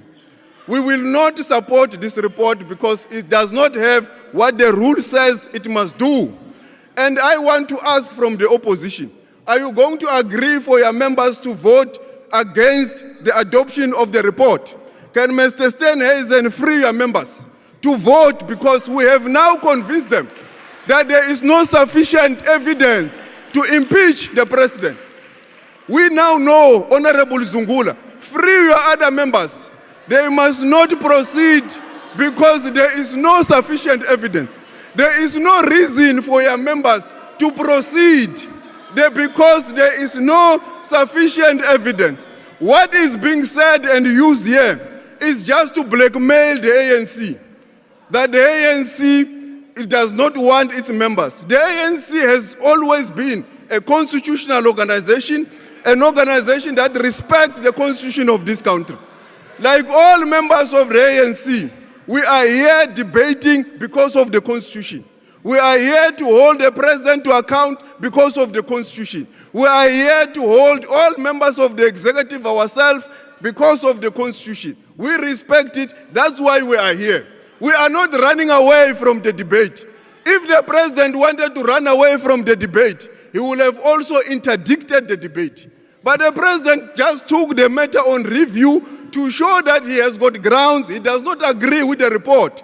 But he does not stop this parliament from debating. He says this parliament must continue, it must debate, it must hold the president to account. And that is what we are doing. There is nothing untoward. You cannot blackmail us to agree with you that it will only be accountability if it is accepted that there must be an impeachment process. Even if there is no impeachment process, it is still accountability. Accountability is the work that we are doing here to scrutinize the report, to scrutinize everything, And we are here saying, I in thank fact you, and in Honorable- law, the Thank you, report Honorable cannot Member. stand. Thank you very Honorable much. Lamula. We do not support the report. I thank you.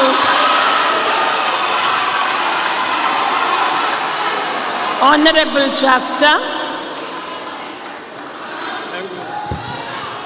Thank you, Honorable Speaker.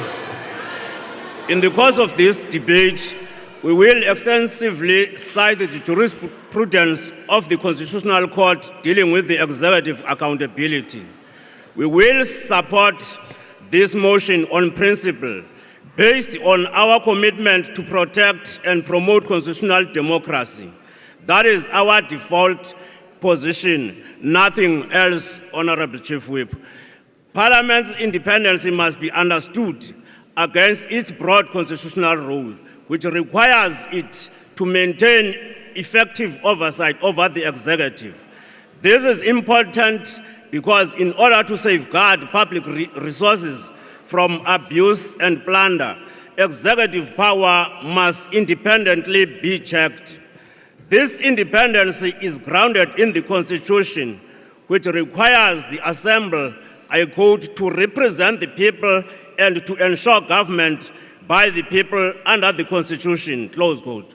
When there is an impeachment motion against a sitting president, the Assembly must carry the wishes of the people without fail. Given the office that the president occupies, described by the Constitutional Court in the EFF case as, I quote, the highest calling in the land, close quote, the Assembly members must be able to freely vote on any motion involving the President, Honorable Speaker.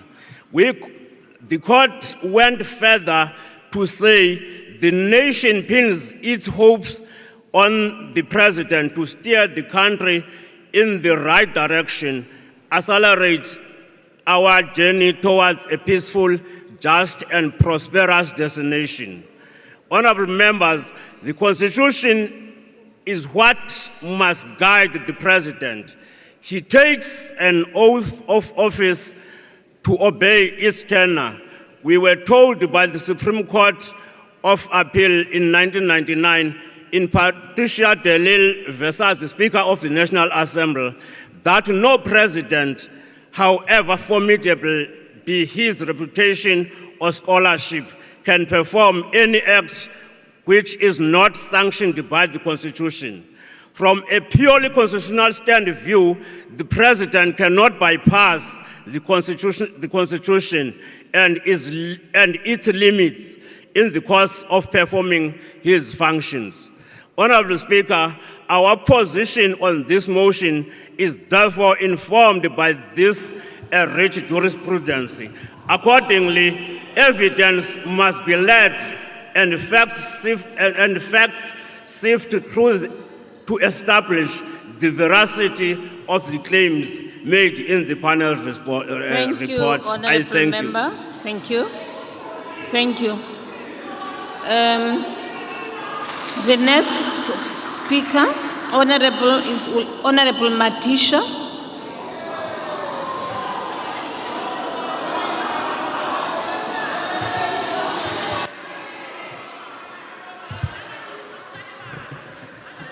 Honorable Speaker, thank you very much. The panel's mandate was to, in quote, determine whether there is a basis to initiate impeachment proceedings against the president, unquote. Now, in its report, the panel says there is no basis. The panel based its conclusion on what it says are loopholes, inter alia. One, the absence of both written and oral evidence. Two, that in some instances where there is written information, such was not written by members but by other people. Three, absence of enough time to collate all information required by the panel to emerge with what one could refer to as the empirical evidence. Now, to quote a few so-called loopholes.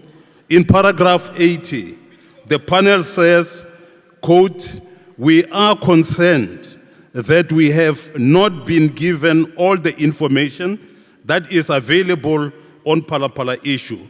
It further goes on to say, "We believe that the truth of what really happened lies beneath unanswered questions that are foreshadowed by what we are told from the information before us. We neither have the tools nor the power to excavate beneath the information that we have been provided with to uncover the answers to the unanswered questions." Now the panel's conclusion in paragraph 8.3 says, quote unquote, "The President rightly criticized the evidence of Mr. Fraser's statement as hearsay, in particular the information from undisclosed sources. We are mindful of the dangers of hearsay and caution to be applied in approaching such evidence." Now that is what is there in the report. Now, in other words, the panel rejects the authenticity of all information presented to the panel by Mr. Fraser. This means that the uncontested conclusion that the panel only used hearsay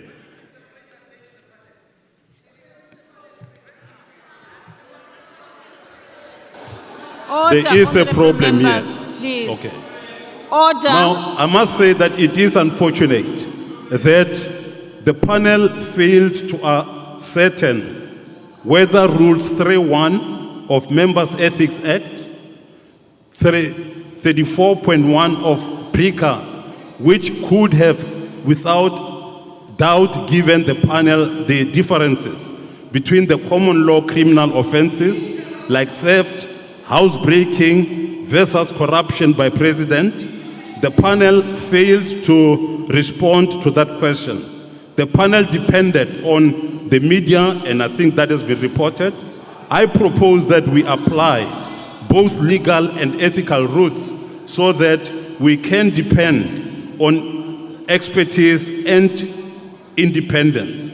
Parliament must make sure that we are able to go there so that that which we arrive at and with is something that can be able to be taken forward. Thank you very much. Thank you, Honorable Member. I now invite the Honorable Nyoto to take the floor.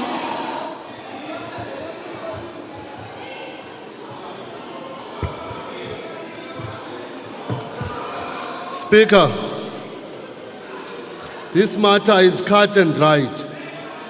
Speaker, we are debating recommendations of the independent panel of judges that says in summary that the leader of the ruling party is truant and irresponsible and that he must be probed even further. We in the PAC agree that the state president must face investigation into the Phala Phala game farm shoddy business. It is scandalous. A whole state president not able to explain himself while disabuses the machinery of the state for his personal gain. He definitely needs to be probed. We do not have to jump to conclusions.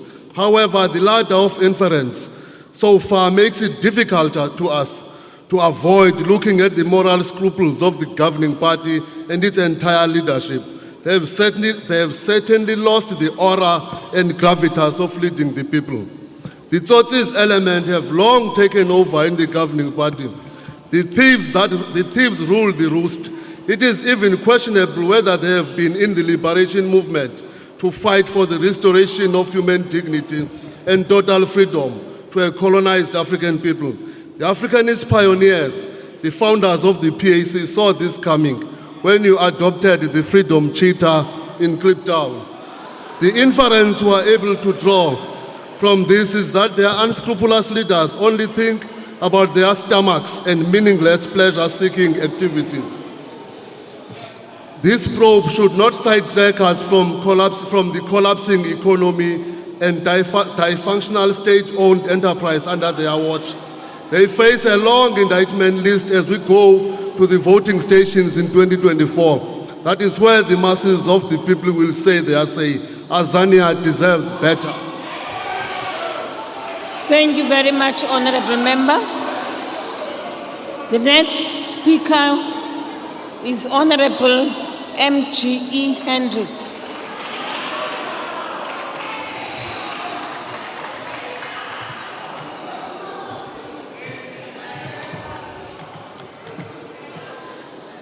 I just want to say that the ANC is Al-Jamaa light. Chief Albert Lutuli's 10 political commandments, gracefully explained by Dr. Pali Lohola at the recent 16th Memorial Lecture, reminds honourable members of this House of Parliament its true cause, that is the liberation of its people, to lead its people with honesty, integrity, without any greed for personal gain and any theft, but to pave the way for a better life for all, to establish a roadmap for peace and stability for the new generation, and not to trample on the graves of those who made the ultimate sacrifice with their lives. Thus, President Ramaphosa come close to these aspirations, is why Al-Jamaa has mixed feelings. The Phala Phala report is merely a preliminary inquiry that has allegations of 3 or 4 political parties, that has no evidentiary muster. The panel's recommendation comes nowhere to a finding that there was a gross violation of the Constitution to merit impeachment. Al-Jamaa feels that the report must just be noted. The media has created a sensational narrative, and it is time for them to sober up. In 2019, on the basis of one man, one vote, the African National Congress, which is now Al-Jamaa Light, won the right to govern. The ANC gave the right to their branches to elect an NEC who recommends a president. The 12 political parties in Parliament are not branches of the African National Congress or substitutes, and the efforts today must certainly be moot. If President Ramaphosa is the nominee of the ANC branches, then certainly the parliamentary processes to continue to give the nation closure. The nation must wait for the findings of the National Prosecuting Authority, the Reserve Bank and others to see that justice is done. Also, the dereliction of duty by the country's intelligence chief must be firmly dealt with. I told President Ramaphosa when he met with leaders of political parties when the July insurrection broke, the country is not in safe hands. In the absence of any findings of gross violation of the Constitution by the Concord, the no charges against him, President Ramaphosa, if elected by the branch of the ANC, must continue as Chief Albert Luthuli in his wisdom directed. Let us vote the way Chief Albert Luthuli would have wished, not along party lines, but in terms of our oath of office. Another question is whether keeping $1 million in the furniture compartment is a gross violation of the Constitution. This was common cause before the panel, and they did not find gross violation of the Constitution. An inquiry relating to a motion proposing an inquiry in terms of Section 89 of the Constitution is not supported by Al-Jamaa. Al-Jamaa, however, thanks the panel for defining the allegations. Honorable. The report has no other value. Thank you very much. Thank you, Honorable Hendricks. The next speaker is the Honorable, the Chief Whip of the Opposition.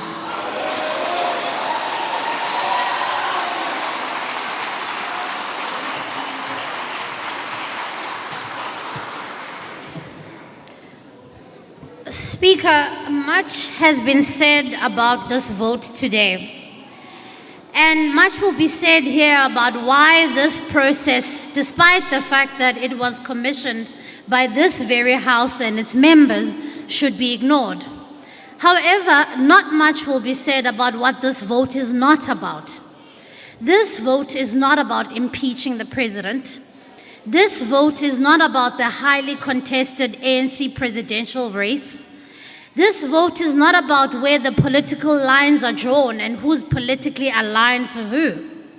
This vote is about accountability.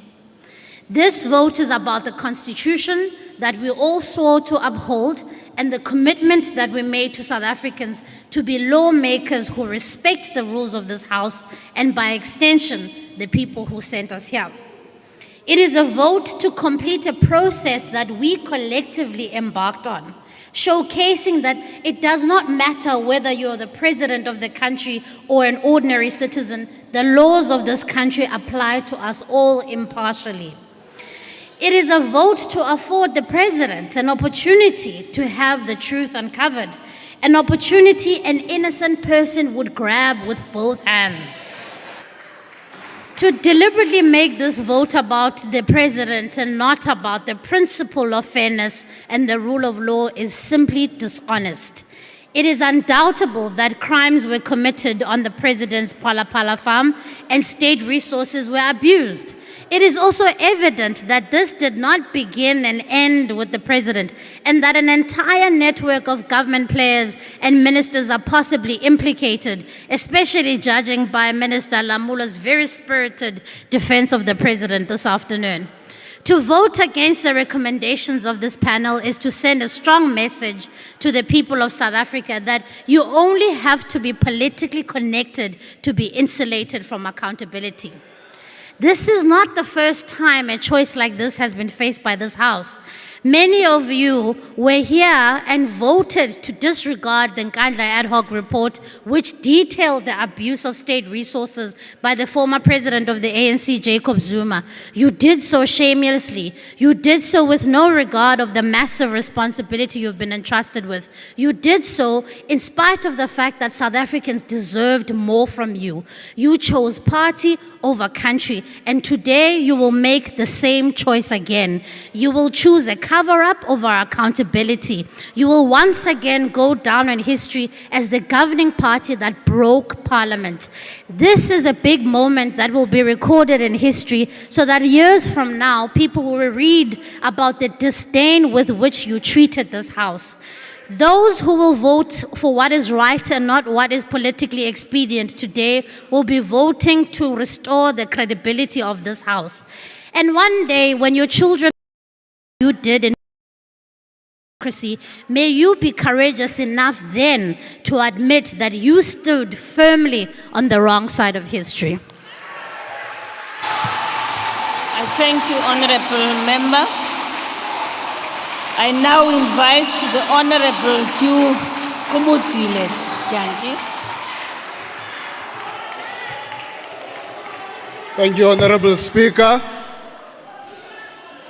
Let me recognize our number 2, Deputy President Mabuza. The African National Congress has been entrusted with the people's mandate of leading the nation. This is a duty of honor, and we accord the revered commitment to ensure that people's power realizes their creation of an equitable and just society. Since the beginning of the 6th administration, strengthening the state institutions and combating corruption are some of the ANC's critical priorities to improve the state capability to bring about socio-economic transformation. Since the release of the preliminary inquiry report by the independent panel on the removal of the president, our nation has been confronted by political and economic risks which have led to uncertainty. Just a few factual facts of the journey and the attempts that have been made. We should recognize that since the beginning of this 6th Parliament, a motion of no confidence to the president was proposed by the ATM since 2019. It was resuscitated this year, and they withdrew it due to the court not agreeing with their position on a secret ballot due to their self-created urgency. The EFF would have repeatedly intended to do the same. The Democratic Alliance has tabled a motion of no confidence on the cabinet, including the president, which was considered in March 2022, and the House did not support that. The Democratic Alliance went further to sponsor a motion for the establishment of the ad hoc committee on Phala Phala theft, itself not supported. Recently, this unprincipled alliance of opposition parties, whose sole objective is to remove the ANC, have also resolved to table a motion of no confidence on the president based on this preliminary report. So, fellow South Africans, as we speak to you today, as the ANC, we are confronted with an opposition that seeks the ANC's demise at all costs through crook and hook, to precipitate the nation to the instability of coalitions that are experienced in major cities. These hypocrites from these opposition parties do not consider the stability of the country and the recognition of the people's will, which has given the ANC the mandate to lead the nation. What these unprincipled opposition parties also undermines and does, they do not have confidence in an impeachment process which requires a 2/3 majority to remove the president. They do so by making a call for a motion of no confidence whilst considering the independent panel report, on which Parliament has to decide whether to establish an impeachment committee. The opposition parties also try to subcontract members of the ANC to be, and they want to be their shop steward, to say you need a secret ballot. In fact, even that secret ballot, it looks like it depends on the hope that members of the ANC will vote for them. Opposition parties caucuses on positions and matters, and so does the ANC. The ANC advances decisions after assessing the balance of evidence, and members of parliament exercise their rights and according to their oath and constitutional obligations. A few things from the panel report. The independent panel makes some critical observations in the report. Firstly, the independent panel did not know whether South African Reserve Bank had concluded its investigation. If so, and the outcome of that investigation. They didn't know. Secondly, the independent panel recognized that the public protector is conducting an investigation into the matter. Thirdly, the South African Police Service is investigating the conduct of presidential protection services, and the panel did not know whether these investigations have since been completed, and other institutions such as the South African Revenue Services, the Financial Intelligence Center, as well as Home Affairs. Fourthly, and more significantly, the panel was not made aware of progress, if any, that the Hawks have made with regard to their investigations into these allegations by Mr. Arthur Fraser against the president. And in all of that, we are asked to support a report that is so full of doubt. The panel itself is doubtful about its own work. In paragraph 48 of the report, the panel explains that the panel is required to consider, as Honorable Lamola would have indicated, preliminary inquiry relating to a motion and thereafter make a recommendation whether sufficient evidence exists to show that the president committed any of the 3 grounds in the Constitution. To determine prima facie evidence, the consideration made is whether any complainant or applicant furnishes proof of which, if uncontested or uncontradicted, will stand to be accepted as truth and factual. The panel in the report is uncertain about the substance of the evidence it received from these 3 parties, EFF, UDF, and ATM, and the president. It is unsure whether the president has committed any acts that constitute a ground for removal because there's no sufficient evidence. That's from the panel. On the issue of money laundering, Honorable Malema, this opposition argues that there are issues of money laundering. Money laundering is regulated by the Prevention of Organized Crime Act, the POCA Act, which defines that money laundering at Section 4 is any person who knows or ought reasonably to have known that property is or forms part of the proceeds of unlawful activities. This would be a false and misleading assertion to argue that the president committed money laundering, as the panel report also does not know the origins of the money. found on the president's farm. There is no evidence or prima facie evidence that the source of money is the proceeds of unlawful activities. That is why Rules 129P concerning recommendations focus on recommendations not being binding. This means if the panel recommended an impeachment committee, the Assembly reserves the right not to adopt the report or to adopt the report. This is stated in Rule 129P1 that the Assembly will make the final and binding decision relating to any matter dealt with in this rule. And any recommendations made by the independent panel or the impeachment committee or any decision by the Speaker in terms of this rule is not final and binding on the Assembly. The ANC does not support this report because the independent panel itself was not convinced that it had sufficient evidence. But having considered the information placed before it, which is insufficient, it disclosed that the President may have committed some violations. The position of the ANC is not an arbitrary position.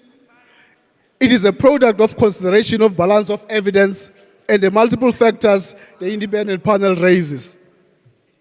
The review of the President on this panel report is also informed by the testing of the basis of the recommendations of the panel report.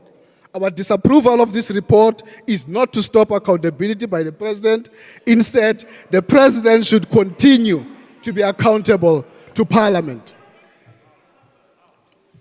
The independent panel does confirm that they have not tested the validity of the evidence as alleged in affidavit of Mr. Fraser.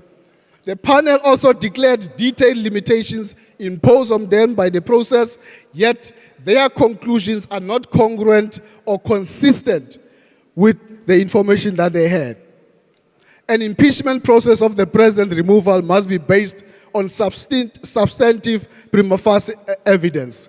We call on all South Africans not to be conjured up by the media and opposition hype. It's moments like these that we test our ability as a nation to navigate these complexities. These hypocrites think that they have a firm grip on the ANC and its life. The panel report fell short of minimum threshold to lead us into an impeachment. The issue here is the test in the rules is sufficient evidence, not prima facie evidence. In other words, the test to be applied is much higher than prima facie, as Honorable Lamula would have indicated. No matter how many times you repeat these accusations, they will not stick or become true because of their repetition. It is therefore important that, Honorable Speaker, we go back to the drawing boards and fix some of the defects that we have in our rules. I thank you. Thank you, Honorable Member. I thank you, Honorable Member. Honorable Member, that concludes the debate on the independent panel report. I will now put the question. Are there any objections to the Section 89(1) inquiry? Is there a point of order? Honorable Heron? Yes, you have the floor.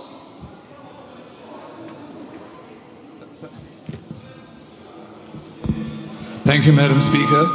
Madam Speaker, as I indicated, we wish to propose an alternate resolution in terms of Rule 121(1) of the Rules of Order. May I present it? Yes, you may proceed. Thank you, Madam Speaker. The alternate recommendation or resolution that we're proposing, that the National Assembly resolves that given that the President has applied to the Constitutional Court to review and set aside the report of the independent panel, that the establishment and appointment of an impeachment committee is deferred in terms of Rule 129K2, pending the outcome of the President's review, and 2, if the President's review fails, to the extent that any part of the report is upheld, which found that the criteria in Rule 129G1B were met, then the impeachment committee must be established and appointed to commence the Section 89(1) inquiry. Thank you. I thank you, Honorable Heron. Honorable members, Rule 123 provides that any motion or every motion requires notice, except those draft resolutions specifically exempted by Rule 123, which includes a motion for the postponement or discharge of any order of the day. And therefore, Honorable Heron, essentially you are moving that the establishment and appointment of the impeachment committee should be deferred pending the outcome of the President's review application at the Constitutional Court. A motion for the postponement or discharge of an order, right, of the day in terms of Rule 123(1)(c) should have been done right at the beginning of the proceedings. As you did not move this motion prior to us debating the order, it can only be assumed that your proposal was in fact intended not as a postponement motion, but an amendment to the question that has now been put. This amendment is equally out of order in terms of Rule 121I. In the instance the question before the House is that Section 89, order. In the instance that the question before the House is that Section 89 inquiry be proceeded with, your proposed resolution, however, asks for the House to decide on two substantive matters: a resolution to postpone the matter, and at the same time another resolution to proceed to an inquiry contingent on a future. As yet, uncertain outcome of a process that is outside the ambit of the National Assembly. The Assembly cannot relinquish its own mandated responsibility in this manner. I rule, Honorable Heron. Honorable members, we now proceed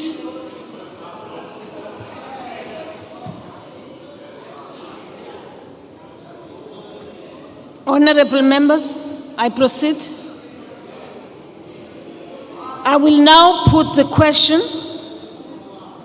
are there any objections to the Section 89(1) inquiry being proceeded with on the basis of the independent panel report and the matter being referred to the impeachment committee in terms of Rule 129(1)? If there are any objections, I now put the question. Those in favor of S89(1) inquiry being proceeded with and the matter being referred to the impeachment committee will say yea, and those against the Section 89 inquiry being proceeded with will say no.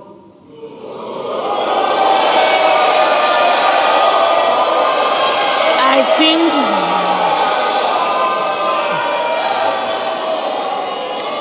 order. I think the noes have it.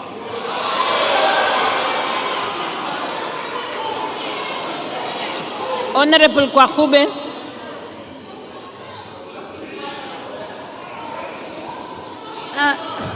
Speaker, the DA would like to call for a division, please. Honorable members, the DA has called for a division. And therefore, we will now, we will now proceed with the division, and the bells will be rung for 10 minutes.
You said we'll raise these matters when we arrive here. So we want to appeal to you and to your conscience that you please allow the secret ballot, because for sure your staff members would have done some work during the break where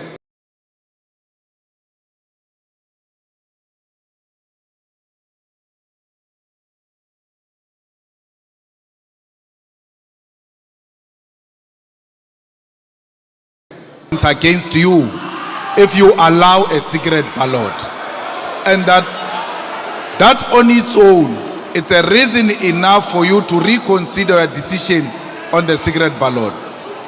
The third issue, Speaker, is that there are members of parliament from the ruling party who spoke openly that they are going to vote against the dictatorship of the Minister of Minerals. What does it mean? It means that this vote has got a potential of going either direction. And because of that, we ought to protect those people, because through that intimidation, they may not be able to fulfill their constitutional mandate. So the circumstances that are prevailing now, Speaker, dictate that you provide the secret ballot.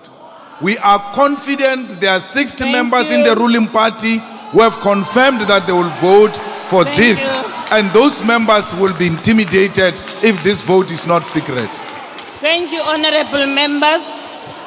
Honorable members, we proceed. Honorable member, just a slight correction. I don't get intimidated easily. I can assure you, I don't. I'm a fighter, just like you call yourself a fighter. I'm a fighter. I don't get threatened that easily. So thank you very much, honorable members. Now, honorable members, the rules of the National Assembly provide for different procedures for members to cast their votes. These include voting by electronic means or a manual voting procedure by way of a whip or by voice. The rules also stipulate that the Speaker must predetermine the voting procedures. For this division, I have determined that a manual voting system will be used, whereby each member will be called upon and requested to voice his or her voice. I have specifically determined this procedure for this vote as a result of an electronic voting system not being in operation.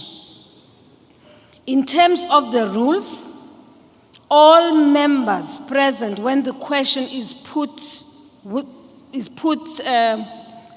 to you who were indoors now are in here, and the doors are barred, and they must vote on record and abstention. This rule does not apply to a minister or deputy minister who is not a member of the House. Political parties have been requested to provide lists of members who will be called first when it is their party's turn to vote. After that party's list has been called, the remaining members of the party will be called alphabetically. The secretary will call each member from the membership list, starting with those from the majority party. Members will be called by their surname followed by their initials. In order to facilitate this process, I appeal to honorable members to indicate their vote only without preamble or a statement and without delay. Members must simply indicate yes, no, or abstain. In the event a member's name is called and they are present, but for whatever reason do not indicate their vote, an opportunity will be provided for such members to raise their hands after the last member is called from the list, at which point they will be recognized to cast their vote. Order. The question before the House is that the Section 89(1) inquiry be proceeded with. Honorable Member, point of order. No, Speaker, we want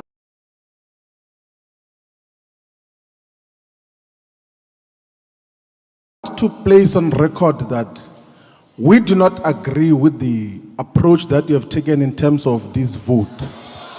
And we're going to subject this process to a judicial review, which will include holding you personally liable for having taken purposefully a wrong decision, which is destructive, is going to undermine the democratic rights of members of parliament. Because there is a huge difference. The outcomes, if it was secret ballot, was going to be different as opposed to what you're going to be doing now. And we've demonstrated several times, humanly possible, everything we've done to illustrate to you that what you're doing is dangerous, it's not sustainable, and it's impinging on the constitutional rights of members to exercise their right of holding the executive accountable without fear or favor. So we're going to take you to court. Thank you. And you're not going to win this. We'll remind you when you come back that we have defeated you for taking irrational decisions. Thank you very much, Honorable Member. I now proceed. In the event, Honorable Kwangwa, and then Honorable members, can I just remind you that when I am dealing with a point of order, no other member of parliament should raise his or her hand until such time I have concluded that issue. And I think it's something which we need to internalize. No matter how impatient we are, bear with me, allow me to deal with the matter, rule, and then you can raise your hand. Honorable Kwangwa, now we end the long talk. Yes, as Honorable Shivambo was on the floor, you had your hand flying, please. Correct, ma'am. Thank you. Because I was waiting for my turn. But thank you very much. Speaker, look, our proposal and call for a secret ballot is really intended to try and safeguard the integrity of this process. And this one I did again, I was calm my foot. It's intended, they are drowning me out, I can't even hear myself speak. You know, Honorable Member, you are repeating. The UDM, I'm not repeating. The UDM, Kodwa, you are repeating. it's fine, exactly but look, I what must has speak here been for the discussed. UDM. No, that's fine. They were speaking for themselves and their political Honorable parties. members had an opportunity to raise these matters when we were debating the report. No, we didn't debate the secret ballot there. Okay, Honorable in case you were not listening, Mama. I give it to you. Thanks. We're saying the intention is to safeguard the integrity of this process. And our fear is exactly as correctly articulated by our colleagues, that now we're allowing a situation where people are going to vote under duress against the report, when they should have been given an opportunity by the House to vote and exercise their full independence. That's the unfortunate part. Lastly, Speaker, as I prepare to sit down, I need to make this point. We're here, we adopted these rules via the impeachment process because the Concord said we need to raise the threshold in terms of how we do the impeachment process and not treat it the same way we treat a vote of no confidence. Now, by accepting an open ballot, we're lowering the bar, we're doing the opposite of what the Concord said we should do. So we want to caution you and say, we also do not agree with what you are doing, but you may proceed. I thank you, Honorable Kwankwa. Honorable members, we now proceed. Now, order. The question before the House is that the Section 89(1) inquiry be proceeded with on the basis of the independent panel report and the matter be referred to the impeachment committee in terms of Rule 129I. Those in favor of the Section 89(1) inquiry being proceeded with and the matter being referred to the impeachment committee will vote yes. Those against it will vote no. Those who want to will abstain, and however we will record their vote as such. Voting now will commence. The doors of the chamber will remain locked until the voting is concluded. The Secretary will now proceed to call members.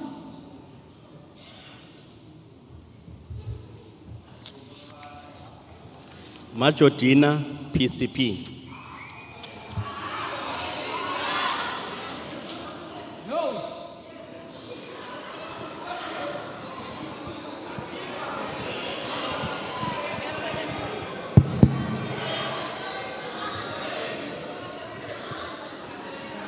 I vote no. Thank you. Mabuza, DD. I vote no. Sinodi, SL. The answer is no. Pando, GNW. No. GNM, sorry. The vote is no. Thank you very much. Frolic, CT. I vote no. Buroto, MG. Kiagana Kirawa. Ndombela, MLD. I vote no. Dagude, DD. Dagude, DE. I vote no. Sorry. Lisuma, RMM. I vote no. Tele, BH. I vote no. Chrissy, BD. I vote no. Didiza, 18. Angivumi. Dlamini Zuma, NC. As a disciplined member of the ANC, I vote yes.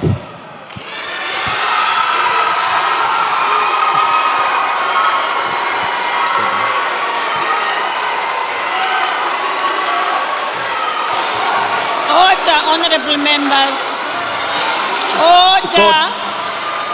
Order, honorable members. Please. Order, honorable members, please. Thank you.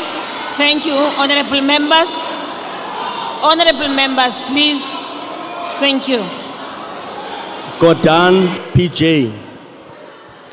As a disciplined member of the ANC, I vote no. Gungubele, M. No. Kubai, MT. Anfumelani na swona na Kens. Lamula, Just RO. the honorable members, remember, I had made a request that there should be no preambles. It's a yes, it's a no, it is abstain. Please, honorable members, thank you. No. Mandashe, SG. No. Mbalula, FA. No. Mkunu, ES. No.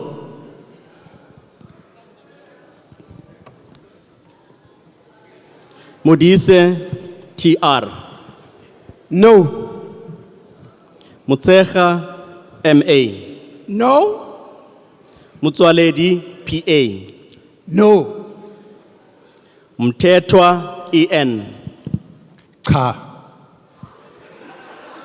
Ndabeni Abrahams ME. With my conscience, I vote no. Nkuwane Mashabane ME. No. Nchabeni NPS. KPS.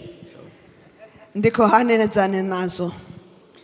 Ngesi TWT. No. Nzimande BE. Cha. Angivumi. Phahla MJ. No. Sisulu LN.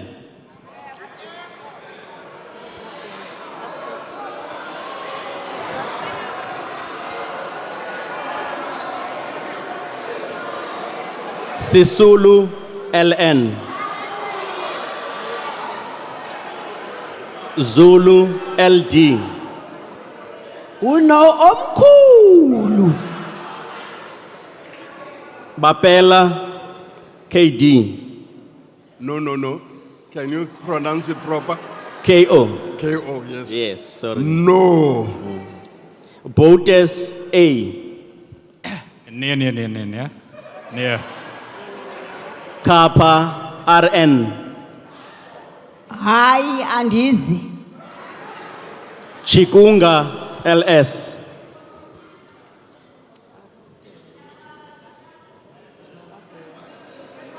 Dlomo SM. Hayi cha. Dlamini SM. No. Gina N. No.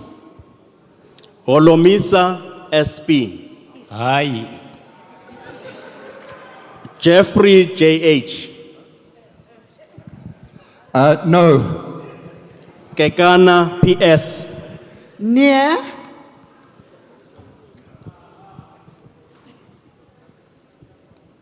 Kifit N.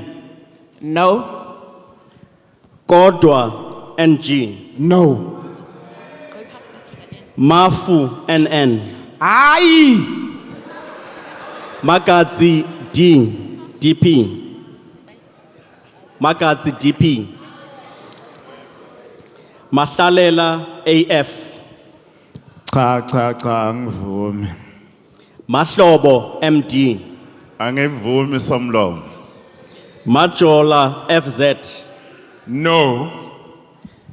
Makwetla SP. No. Manamela KB. No.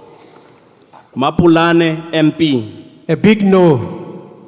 Mashiko Dlamini NC. I'm KC. KC. No. Masondo D. No. Maswale GP. I vote no. Thank you. Matale CC. No. Mhaule MR. No. Muloi BE. No. Nkabane NP. No. Nzuza NB. No. Pilane Majake MCC. No. Siweya RL. RT. No. Siwela RT. Yeah. Siweya. No. Sikwacha M. Skwacha M. No. Sochu MM. No. Chwete P. No.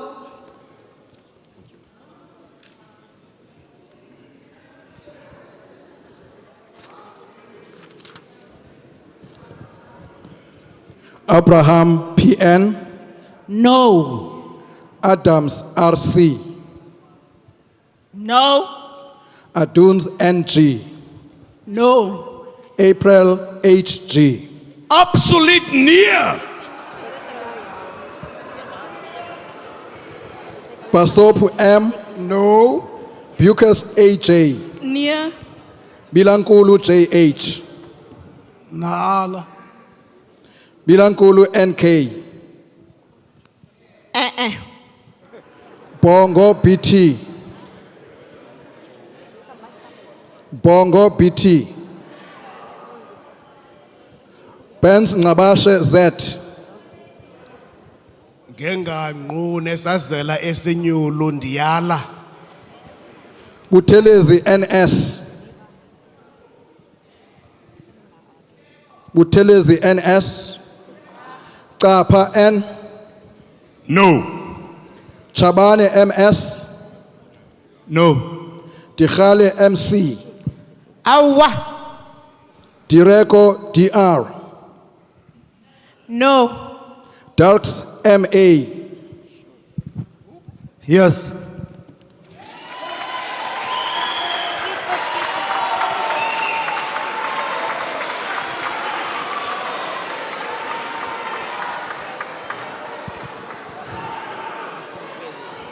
Dlamini M. No. Dlamini NE. Abubu. Dlulane BN. No. Dundra MAL. No. Gyanki QR. Hayi unotshe. Khadebe BA. No. Gancho N. No. Gela A. No. Gomba MM. No. No. Gumbu TT. No. Kumete SN. No. Hadebe BM. No, señor. Harvard BM. Oh, sorry. Harvard X. Sorry. No. Hermans J. Hermans J. No. Hlongo AS. No. Jacobs F. No. Jacobs KL. No. James TH. No. Jomat Peterson TM. Near. Kumalo FE. Cha. Ki BMT. Aye.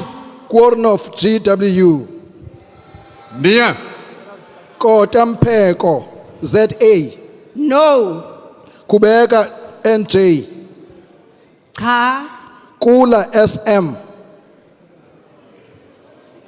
Kula SM. Lechwase TI. No. Lechwase TI.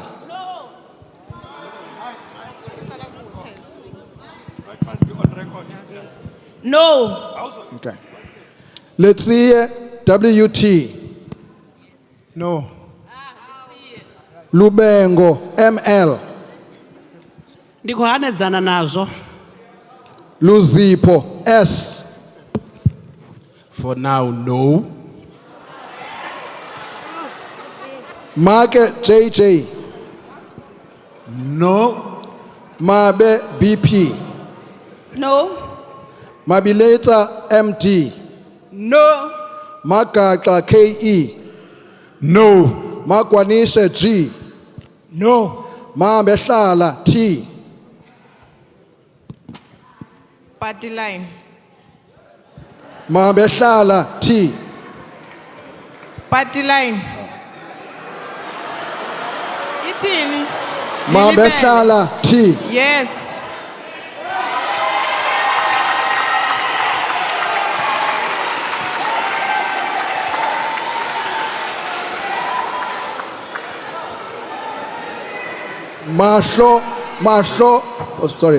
Mahlaule MG.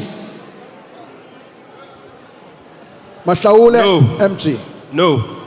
Mahlo NP. Naku. Mahumapilo SOR. I vote yes.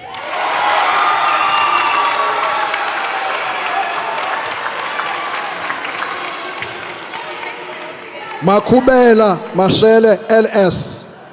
I vote no. Makubele Marilele PP. Animi na swona. Malachi T. I vote no. Malemacha CN.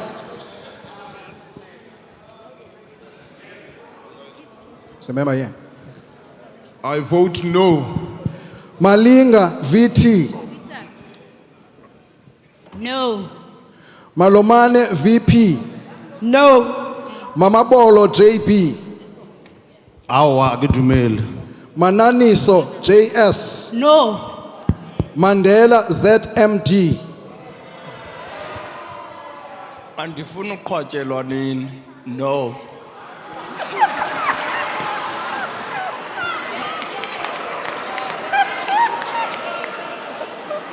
Maneli BM. No. Maneli ST. No. Manganye J. Anifumeli. Mangu LN. Mangu LN. No. Marikwa GP. Sorry for the pronunciation. Nyara. Nyaya. Maseko Jele NH. Maseko Jele NH. No. Mashiko MR. Mashiko MR. Akidumeli hle. Mashele TV. No. Masiko FA. No. Masondo TS. No. Masuta TM. Masuta TM. No. Maswanganyi MJ. No. Matafa OM. No. Matebula EF. No. Matuba MM. No. Mbata SGN. Mbata SGN. Mbingo Gigaba BP. Mbingo Gigaba BP. No. Mbuyane SH. Cha. McDonald LE. No. Mchunu TVB. No. Mdabe SW. No. Mfiko MMA. My vote is a no. Mkweba T. I. Mjobo LN. No. Mkachwa NT. No. Mkize ZL. Mkize ZL. Mkwanazi JCN. No. Mlenzana Z. Mlenzana Z. No. Mutle TN. Mutle TN.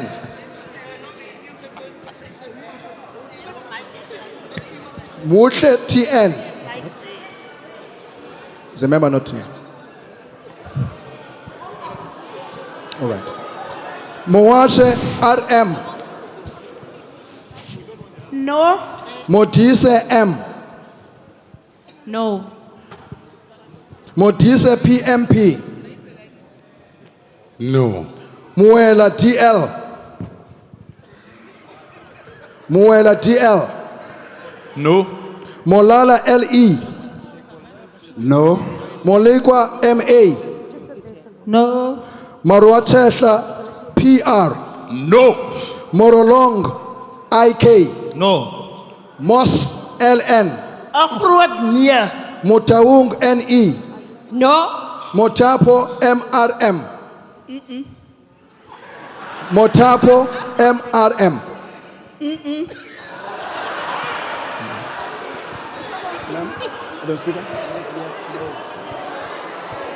Honorable member,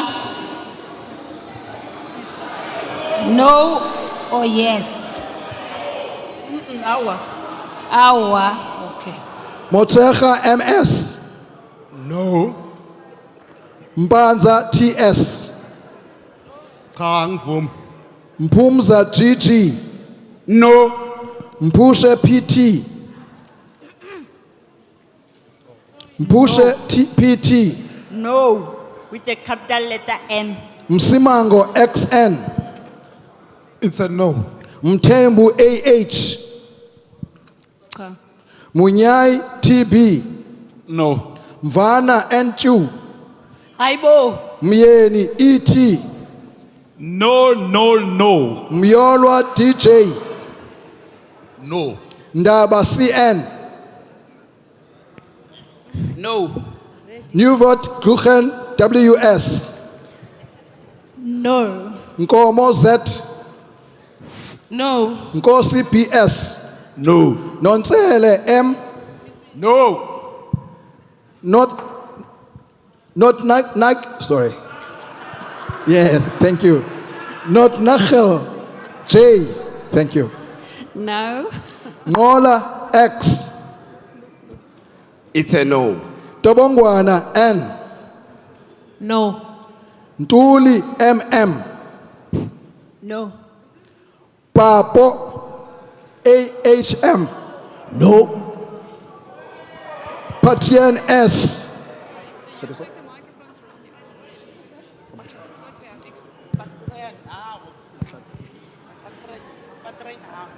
All right. Matlazi KT. No, Chair. Peacock NP. No. Peters ET. No. Piri CM. Matuti. No. Peterson ML. No. Pillay KB. No. Kaiso XS. No. Ramadwa MM. No. Are you ready?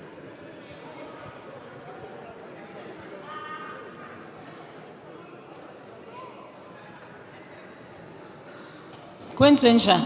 Okay. Ramaboleng A. No. Siebi AM. No. Simenya MR. No. Shabalala LF. Cha angivumi. Sibiya DP.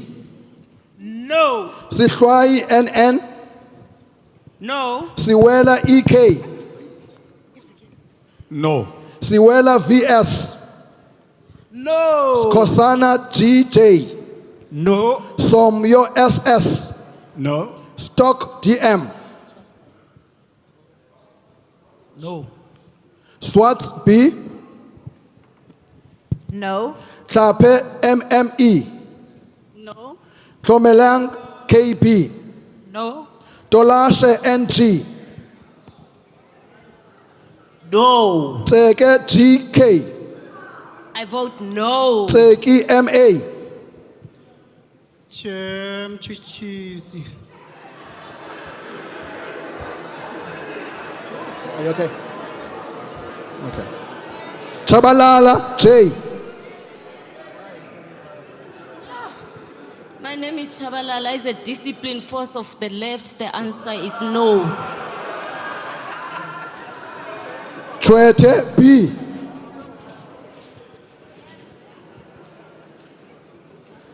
Twete B. No. No. Van Schalkwyk SR.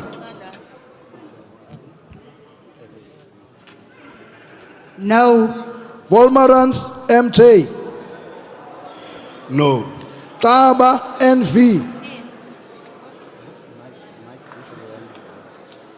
Absent.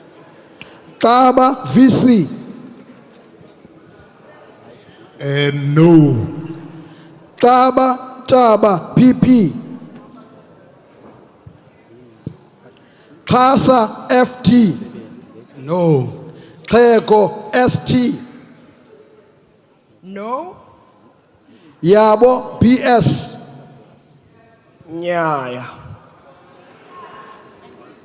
Got that? You got it? Zibula BT. No. Zondi MA. No. Zuma AS. I vote no. Zungu TRM. No.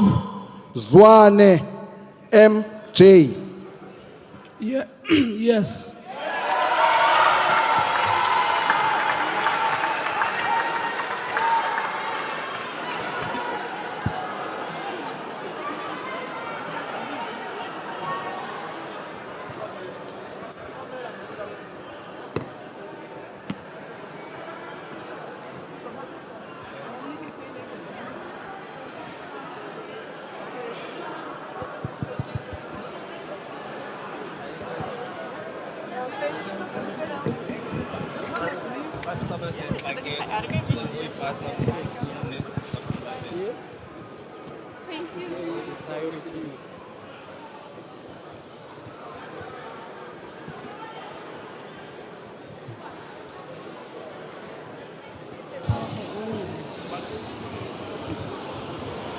Order, honorable members.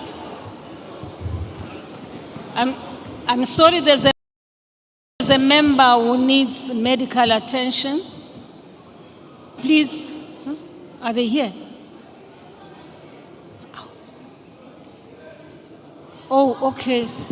Honorable member, there's a member who needs medical attention. Are you attending to that, honorable? Okay, honorable member, please will you usher her out and then we can find her comfortable space. Honorable Chief Whip, your person there.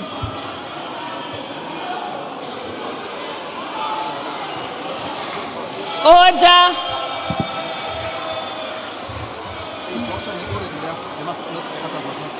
Okay, Honorable Jomo. Sorry, there is a doctor who's just gone out, who's attending to the person. Thank you very much. Thank you. Thank you. Please proceed. You may continue.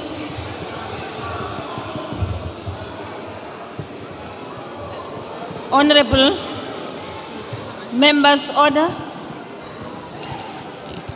STP, you may continue.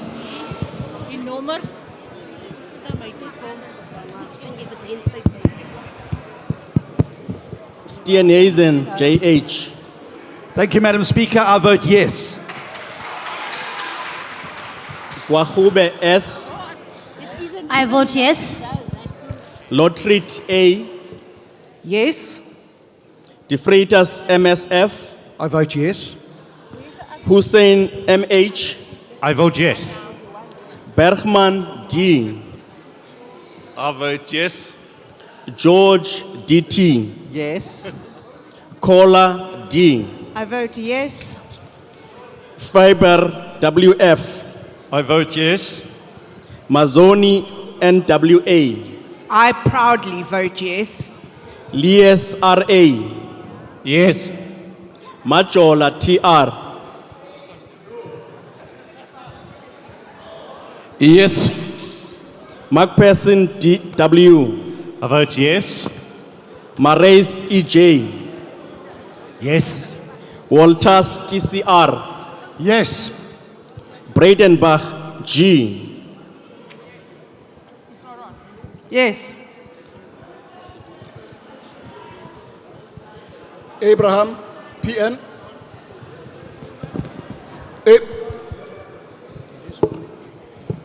Abraham, PN. Abraham, PN.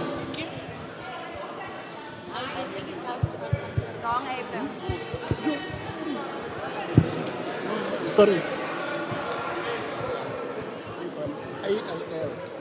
Abraham, ALA. Sorry. 13 yes. Alexander, WR. Yes. Bahrain, M. Yes. Bason, LJ. Bason, LJ. Bason, LJ. Bodlani, T. Yes. Bond, MS. Bond, MS. Brink, C. Yes. Bryant, DW. Yes. Kachalia, GKY. I vote yes. Kado, MJ. Yes. Chetty, M. Chetty, M.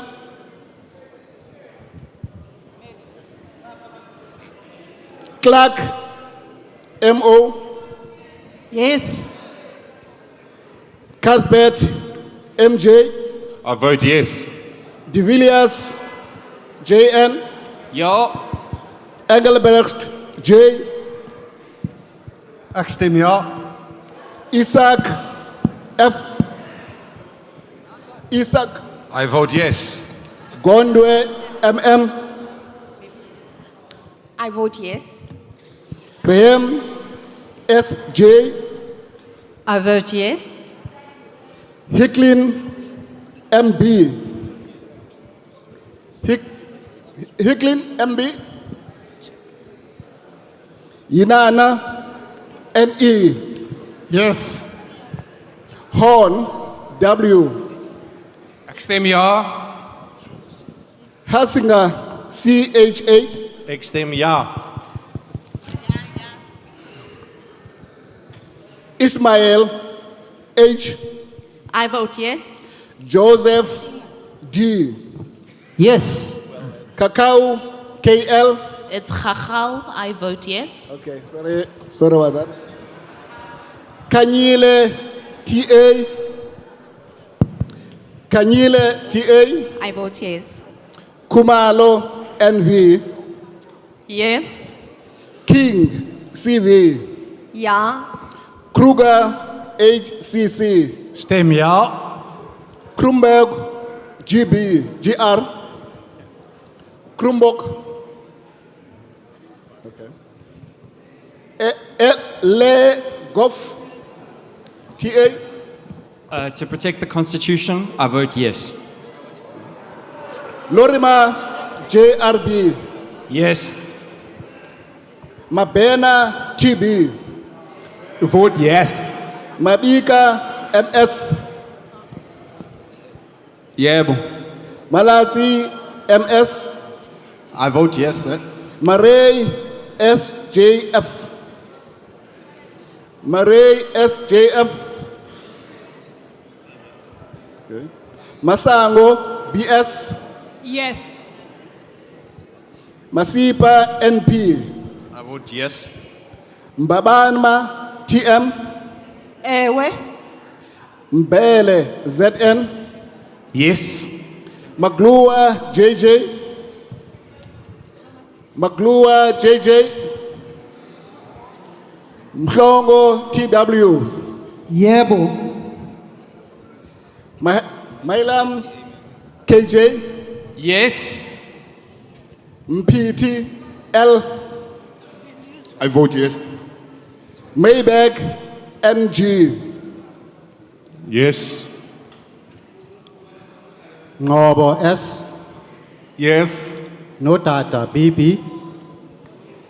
I vote yes. Opperman G. Ik stem ja. Phillips C. Phillips C.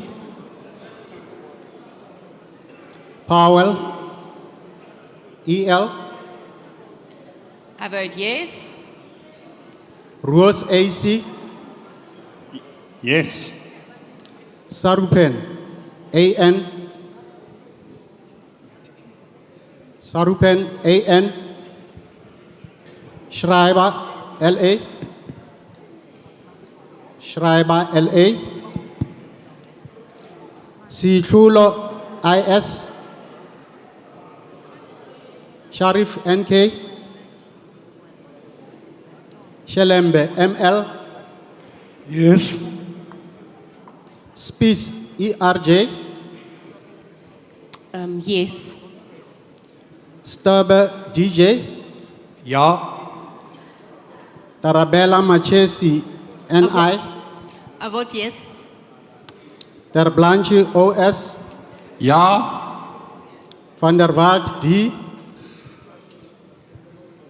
Van der Walt D. Van Dijk V. Ja. Van Minen BM. I vote yes. Van Zeil AM. Ik stem ja. Weber AMM. Yes. Whitfield AG. Yes. Wilson ER. Yes. Winkler HS. I vote yes. Malima, JS. Yes. Shibambu, NF. The vote is yes. Mente, NV. I vote yes. Dlamini, MM. Yes. Mautwe, OMS. OMC. Yes. Ndlozi, MQ. Yes. Mashabela, NR. Yes. Mkalipi, HO.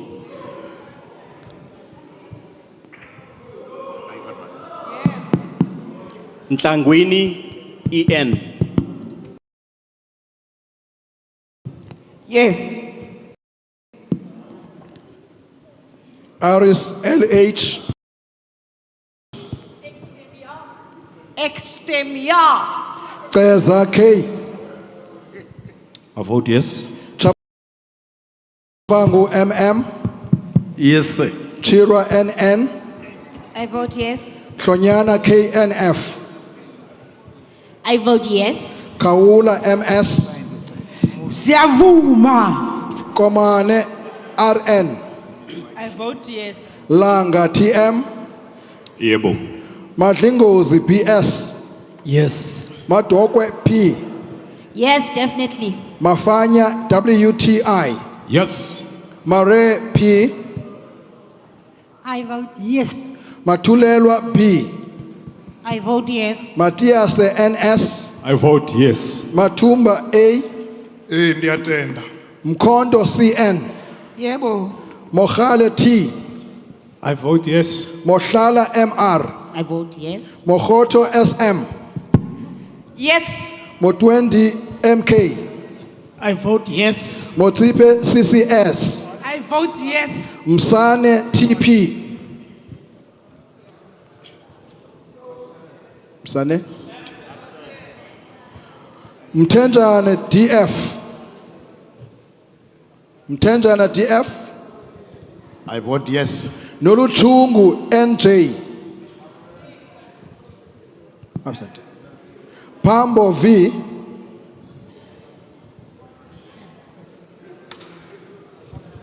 Yes. Paulson, MN. Yes. Shembeni, HA. I vote yes. Siwisa, AM. Absent. I vote yes. Sondi, NP. Tafeni, N. Engosi ndiyavuma. Tambo, S. Yes. Tembekwayo, SS. I vote yes. Tito, LF. I vote yes. Chwaku, M. Yes. Yako, YN. I vote yes. Buthelezi, MG.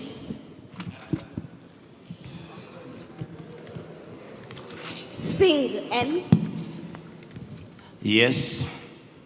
Buthelezi, EM. I vote yes. Buthelezi, SA.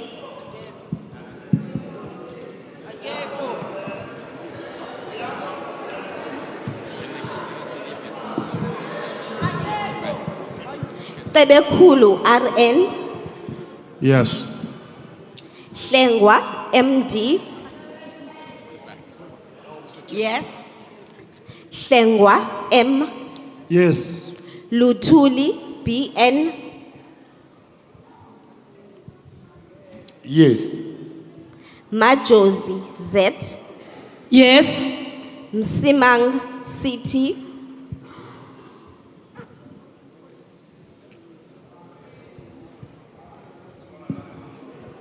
Msimang, CT. Yes. Ngcobo, SL. Yes. Sithole, KP. Yes. Van der Merwe, LL. Yes, I vote yes. Zondo, SS. Siyavuma.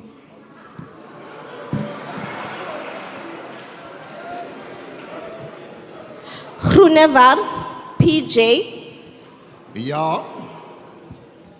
Mulder, CP. Ja. Boshoff WJ, Ja, alsjeblieft. Briet T, Ja. Danner H, Ja. Groenewald IM, Groenewald IM, Definitieve ja. May P, Ek stem ja. Mulder FJ, Ek stem ja. Van Staren PA, Ek stem ja. Wessels WW, Ja.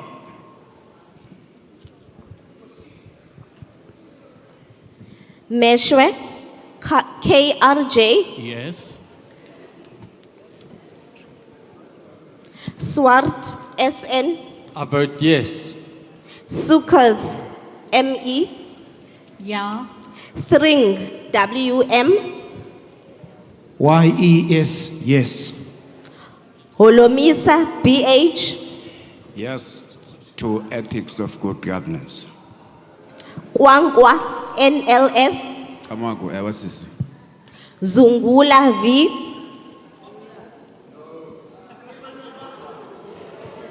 Ayicace, ewe. Mahau, TL, Yes. Oh, yes.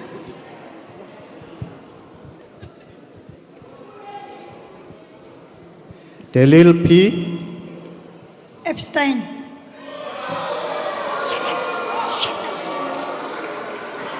Aaron BN, Abstain. Shaik Imam AM, Yes.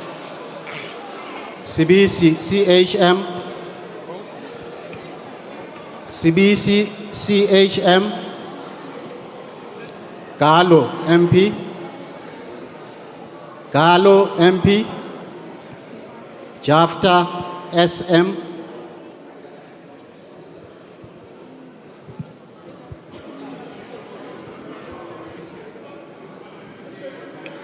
Lekota MSP, Lekota MSP, MGP, no, sorry. Madisha WM, No.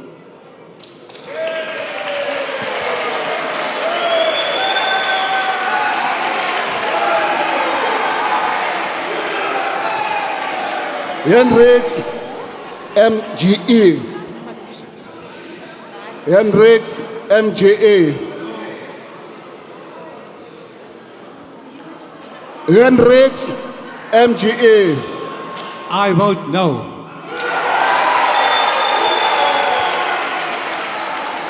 Yonso M. Kutheni niqala ngoHendricks? Kutheni niqala ngeAljama? Kudala ndiyicorrectisa le nto. Kutheni? Xolo mhlekazi. Sicela uxolo lo ndawo mhlekazi. Oh. Ndivota yes. That's it.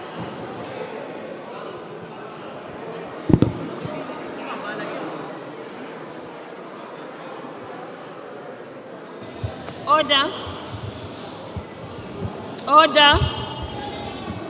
Honorable members, as I indicated earlier, members who remained present but could not, when called, exercise their votes may now raise their hands, after which I will recognize them to indicate their vote.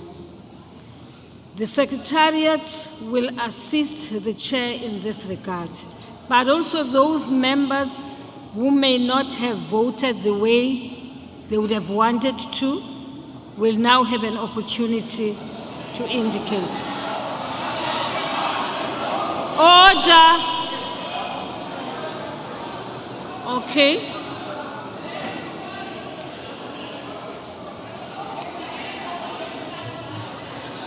Okay, honorable member at the corner, the honorable Maambe Hlale Thandi.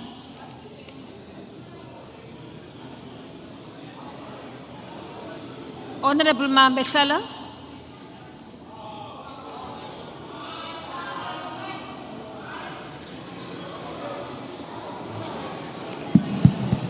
Yeah. Thank you, Honorable Speaker. It came to my attention that my vote for party line is captured wrongly. Vote for party line is no. And it came to my attention that it was recorded yes. Then I vote no. Thank you. Thank you, Honorable Member. Honorable members. Okay, order. Honorable Kwakube.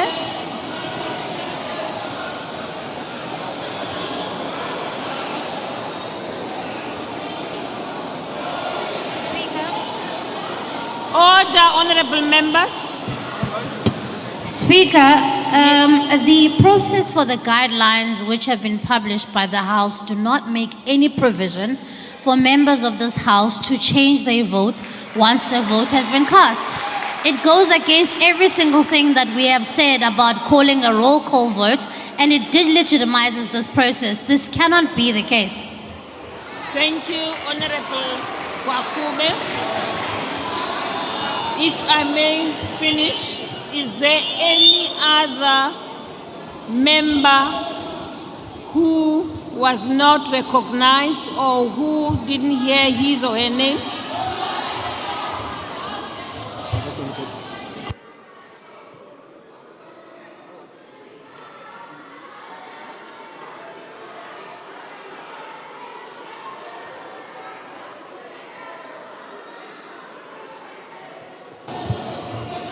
Okay, honorable members. Abanye bati, so I don't know what that means. Thank you. Honorable members, there is a provision in the rules. Ntongo, wait, wait.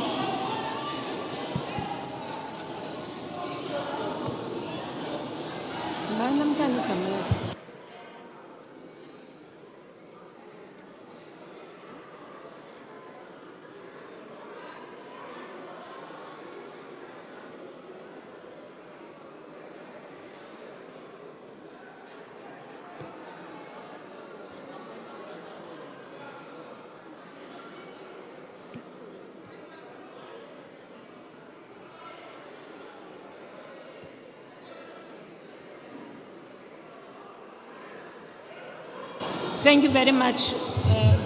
Honorable members, order. Honorable members, in terms of the rules, the voting procedure is not yet closed. And it is for that reason, honorable members, that I asked if there is anyone who may have I'm unable to say honorable who. It's you I've been pointing at actually. And you know who. Don't do that, honorable member. In any event, even in the case of electronic voting, honorable members, usually whips are requested to scrutinize. Right? Yes, honorable members. Yes, honorable members. Mr. Klaso, will you please help me? The presiding, my colleagues are very far from me, so they can't help me. Okay, I'll recognize your hand.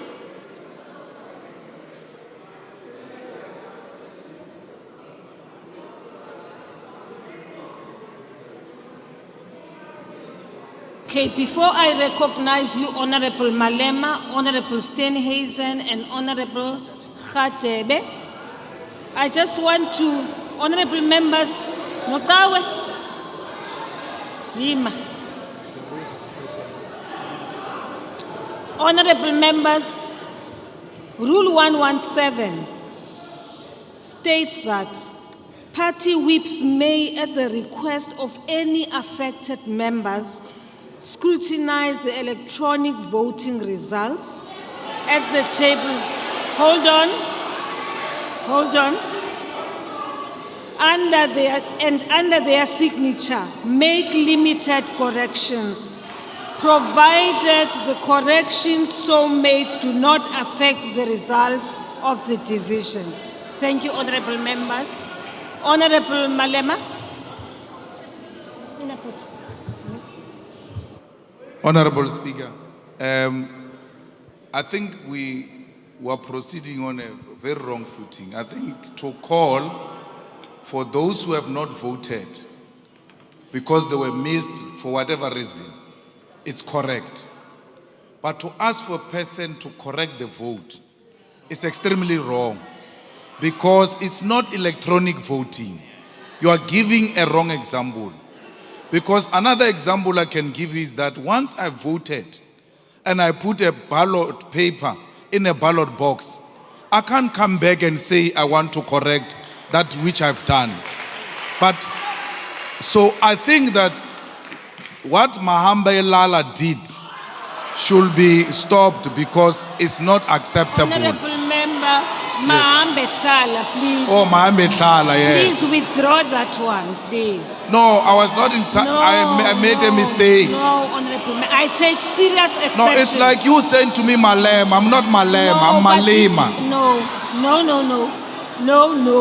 As a woman, I take serious exception to that kind of mistake. Okay, I withdraw. Yes, thank you. Now, it is wrong to say a person can correct a vote. It's actually intimidating to say once you have voted and then you say to us, are you sure you don't want to correct your vote? You are in a way intimidating members of parliament, and that is unacceptable. Okay. So please, that thing of people correcting their vote must fall off, and then you call those who were missed by mistake to vote if they wish to do so, and we close the process. There's no option of correcting a vote. Thank you very much, honorable members. Honorable Steenhuisen. Thank you, Madam Speaker. Madam Speaker, I rise in terms of Rule 104 of the Rules of the National Assembly. Rule 104.1 says, where no electronic voting system is in operation, a manual voting system may be used in accordance with a procedure predetermined by the Speaker and directives to be announced by the presiding officer. So your reliance on a provision that relates to electronic voting falls away. Those guidelines were published, they were agreed upon by all parties, and they were given to all of us before we arrived today. These were the rules of the game for today. There's no provision whatsoever in these guidelines that have been predetermined and approved by all parties for you to make the ruling that you have done. Unless you can point me to the relevant section in the predetermined guidelines made in terms of Rule 104, then I'm afraid what you're about to do is ultra vires. It's not protecting the process, and you're not protecting members of parliament from potential intimidation. And I would regard that as unparliamentary. Okay, honorable members, may I request that you lower your hand, please. Tate Matser, please lower your hands. Honorable members, may I take the opportunity as the presiding officer, as the speaker, to correct that which has just happened. I've just had a discussion with the Secretary of the National Assembly, and therefore that provision which we were now including, which is not contained in the rules which you have adopted, right, will be done away with. So at this point, the voting process is closed. Honorable members, I am being very deliberate by taking this kind of decision. I am protecting the process. I want to make sure that the work which we have done, which has gone down so well, should not be spoiled by silly mistakes. Thank you.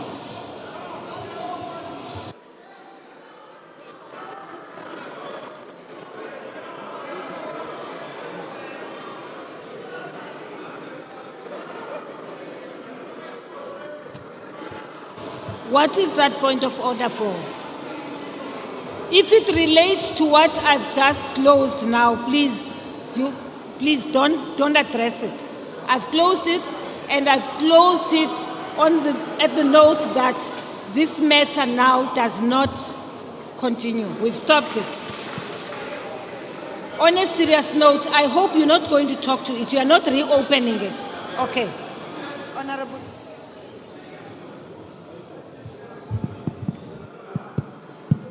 Honorable Speaker, there's a matter that was raised by the opposition which needs to be corrected, though you have ruled. The table never called for the reopening of the voting. You called for people who had not voted. So it must be recorded that you, as the Speaker, had not violated any rules. You called for those who were excluded. You never called for the reopening of the vote. Okay, honorable members, thank you very much. Honorable members, are there members who have not exercised their right to vote who are here? None. The vote is closed, and I'm now waiting for the results. Thank you.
Honorable members, please be patient with us.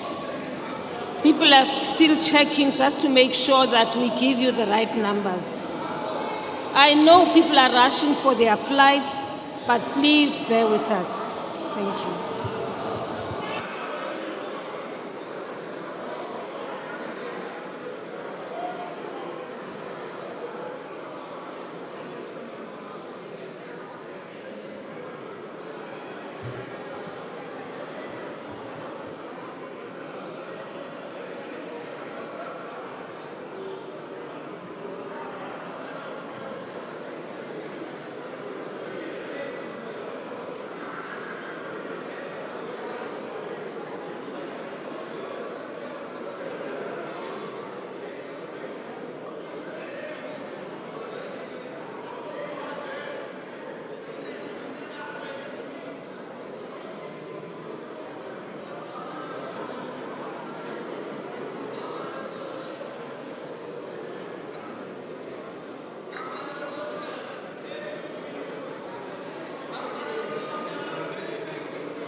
Order, honorable members, we have the results.